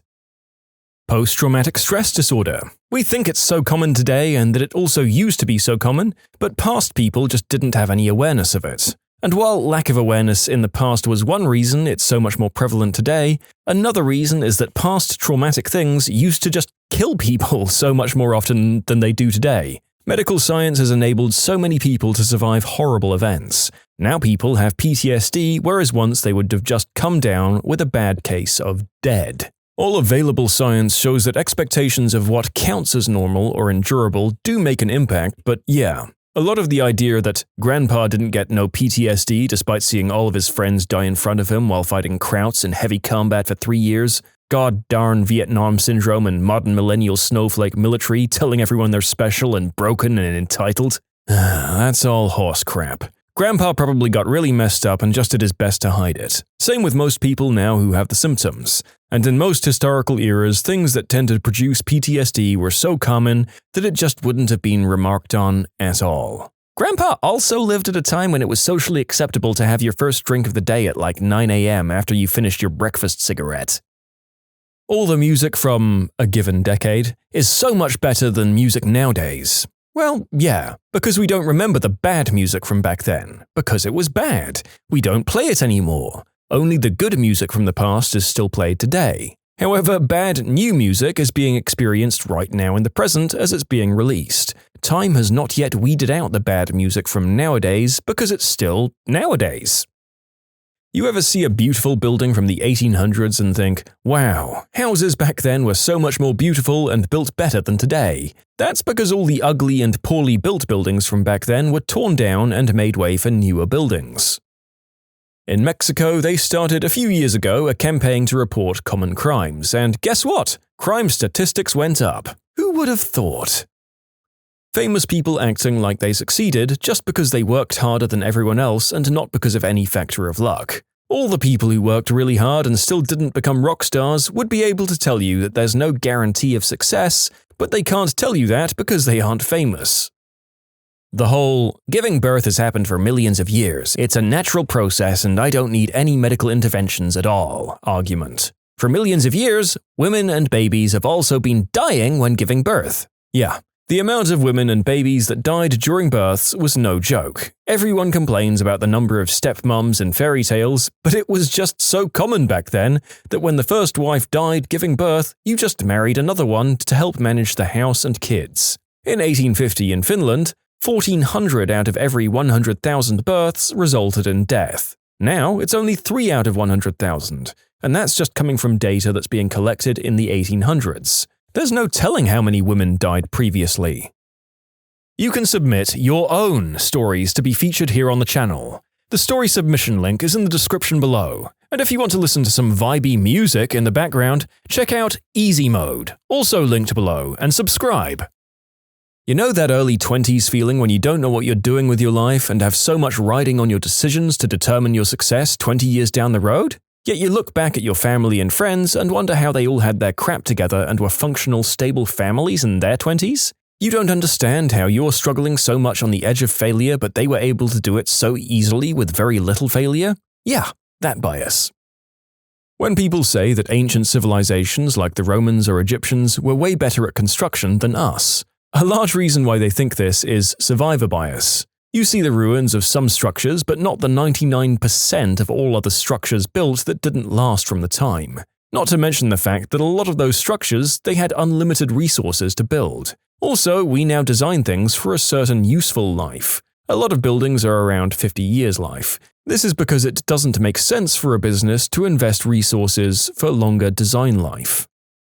The productivity cult. Not that productivity to a point can't be good, but people being pointed to probably aren't succeeding because they do those super productive things. They'd be successful anyway because of who they are. Wearing a single type of clothing to save time, like Zuckerberg, might help a bit, but he's successful because he had the smarts and money to get into Yale and study CS. Wearing hoodies isn't going to take a guy with a community college education and make him a millionaire. Hoodies are nice though. Why do we need vaccines? Nobody dies of polio or smallpox or measles anymore. Why do we need NATO, the UN, or the EU? Europe doesn't get into large wars anymore. Nostalgia and memories. No one wants to remember all the crappy parts of their childhood or growing up, and we as humans specifically try to forget those moments. Everyone is so nice and helpful, say all attractive people ever. I would say evolution. So many people just can't wrap their heads around the actual evolutionary process. A popular mantra on Reddit is along the lines of, every single ancestor of yours has successfully procreated for the last 3.6 billion years. I mean, yeah, no crap. When I hear people marvel about how well-fitted together ecosystems are, it's sort of a half-truth. What's true is that the species we have now, as of the present moment, are whatever current iteration of species are best suited to filling ecological niches, relatively speaking of course. But that sort of glosses over how much failure has happened along the way. In the billions of years from prokaryotes on, way more gene mutations resulted in species that were not suited for ecological niches, and they died. Or the species that once had a niche were rendered obsolete by changes in surface temperature, precipitation patterns, sea levels, ocean chemistry, new predators, a loss of food source, among other things. What we have currently are the very few species that didn't die off, which is what most species throughout history have ultimately done. Died. Yeah, I recently started to read into what an absolute crapshoot the evolutionary process is. Most things don't make it, and a bunch of them can start to make it, and would have made it a lot longer if not for a sudden fluke in whatever area or time they were living in. We're just lucky that we didn't get a big enough mega eruption or freak meteor in our most recent millennia. Why do we need a security system? No one has ever broken in. That was an actual statement from my boss. Whenever people say, Saturday Night Live just isn't as good as it used to be, I mean, it was always hit or miss, you just end up remembering the good skits. I've watched just about every season of SNL I could get my hands on, and it's been consistently hit or miss, if that makes sense. If I had to guess, for every great skit, there's about 5 bad or meh skits. Some episodes have been funnier than others, but there's no official peak, at least in my opinion. There were always going to be good and bad cast members, there's always going to be good or bad hosts, and there's always going to be good skits and cringy ones, and that's why I love it. I've watched SNL since the early 90s and have gone and watched older episodes on DVD. I think the biggest thing is that it seems like modern SNL has gone more political than before. Also, it seems like older SNL was okay with a weird skit being weird and not having an explanation. Though I do agree that it's always been hit and miss, I think some people just tire more quickly of political jokes and dismiss them. Dolphins have been known to help swimmers in distress by pushing them towards shore. Probably, they push swimmers in random directions, but the ones they pushed out to sea didn't live to tell about it. They don't make cars like they used to. And that's a good thing. Older cars were metal death traps with little to no safety features. People have this skewed idea that older cars were built better. The truth is, modern cars are faster, safer, and a heck of a lot better for the environment.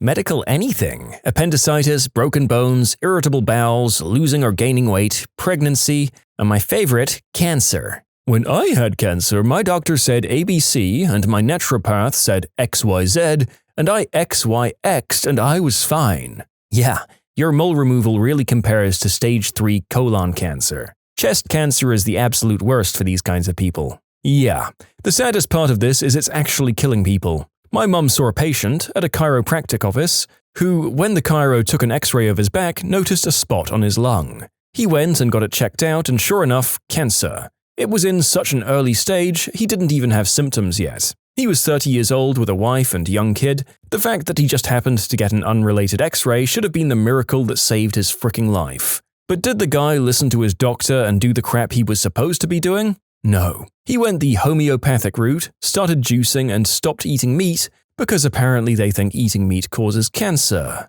A year later, his cancer is now untreatable and he fricking died. Widowed his wife and left his young kid fatherless because he believed some crap like eating better was going to cure him by itself. Listen to your doctors, kids. People who are really good with money usually don't stay poor their whole lives. I was actually the one using this in an argument, and someone argued against me, saying that this was survivor bias, and I just kind of went, crap, they're right, and I conceded. Just because usually only people who are good with money become rich, it doesn't mean that everyone who's good with money becomes rich. Using seatbelts significantly increases the risk of dying with cancer. The incel movement. The people who grow as a person and get to the point where they can get a girlfriend leave the scene, and everyone who remains is still spouting the same old crap. Most shark attacks occur in shallow water near the shore. No crap, that's where people are. It's like saying that most car accidents happen on the roads. Sharks don't suddenly get docile when they're in deep water. I made enough money working in the summer to pay for my college.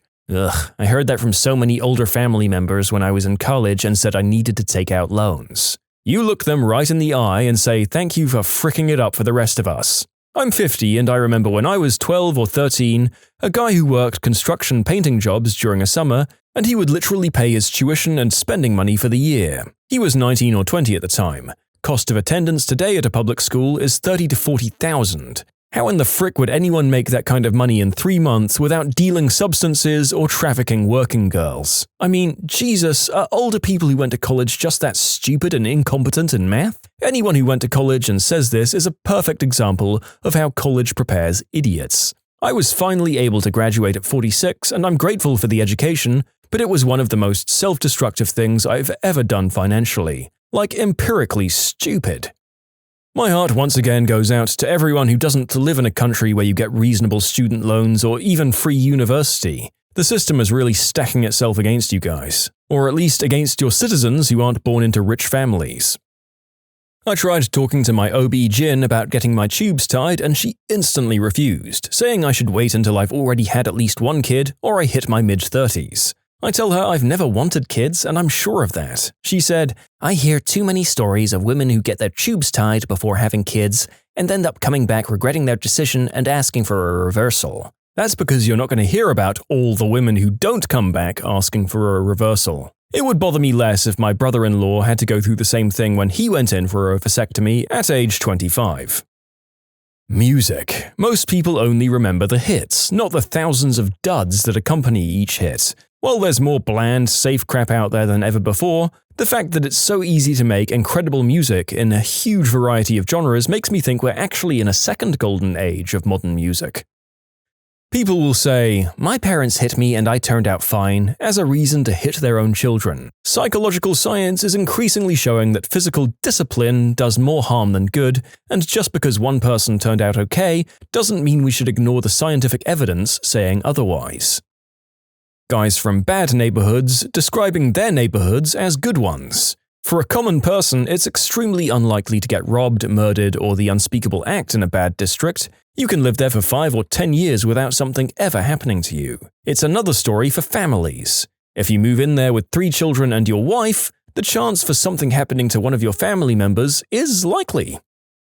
Psychiatric and neuropsychological disability. We see people who are successfully managing psychiatric disabilities of varying severity and assume that everyone can be helped with enough resources and support. We don't see those who are too disabled to function in a community setting, even with extensive treatment. And many people are unaware of how many mentally ill people are incarcerated. This is problematic because it creates the illusion that adequate treatment options exist for everyone, and allows blame for unmanaged disability to be shifted to the patient and their family, and prevents awareness of the need for greater funding for research and treatment.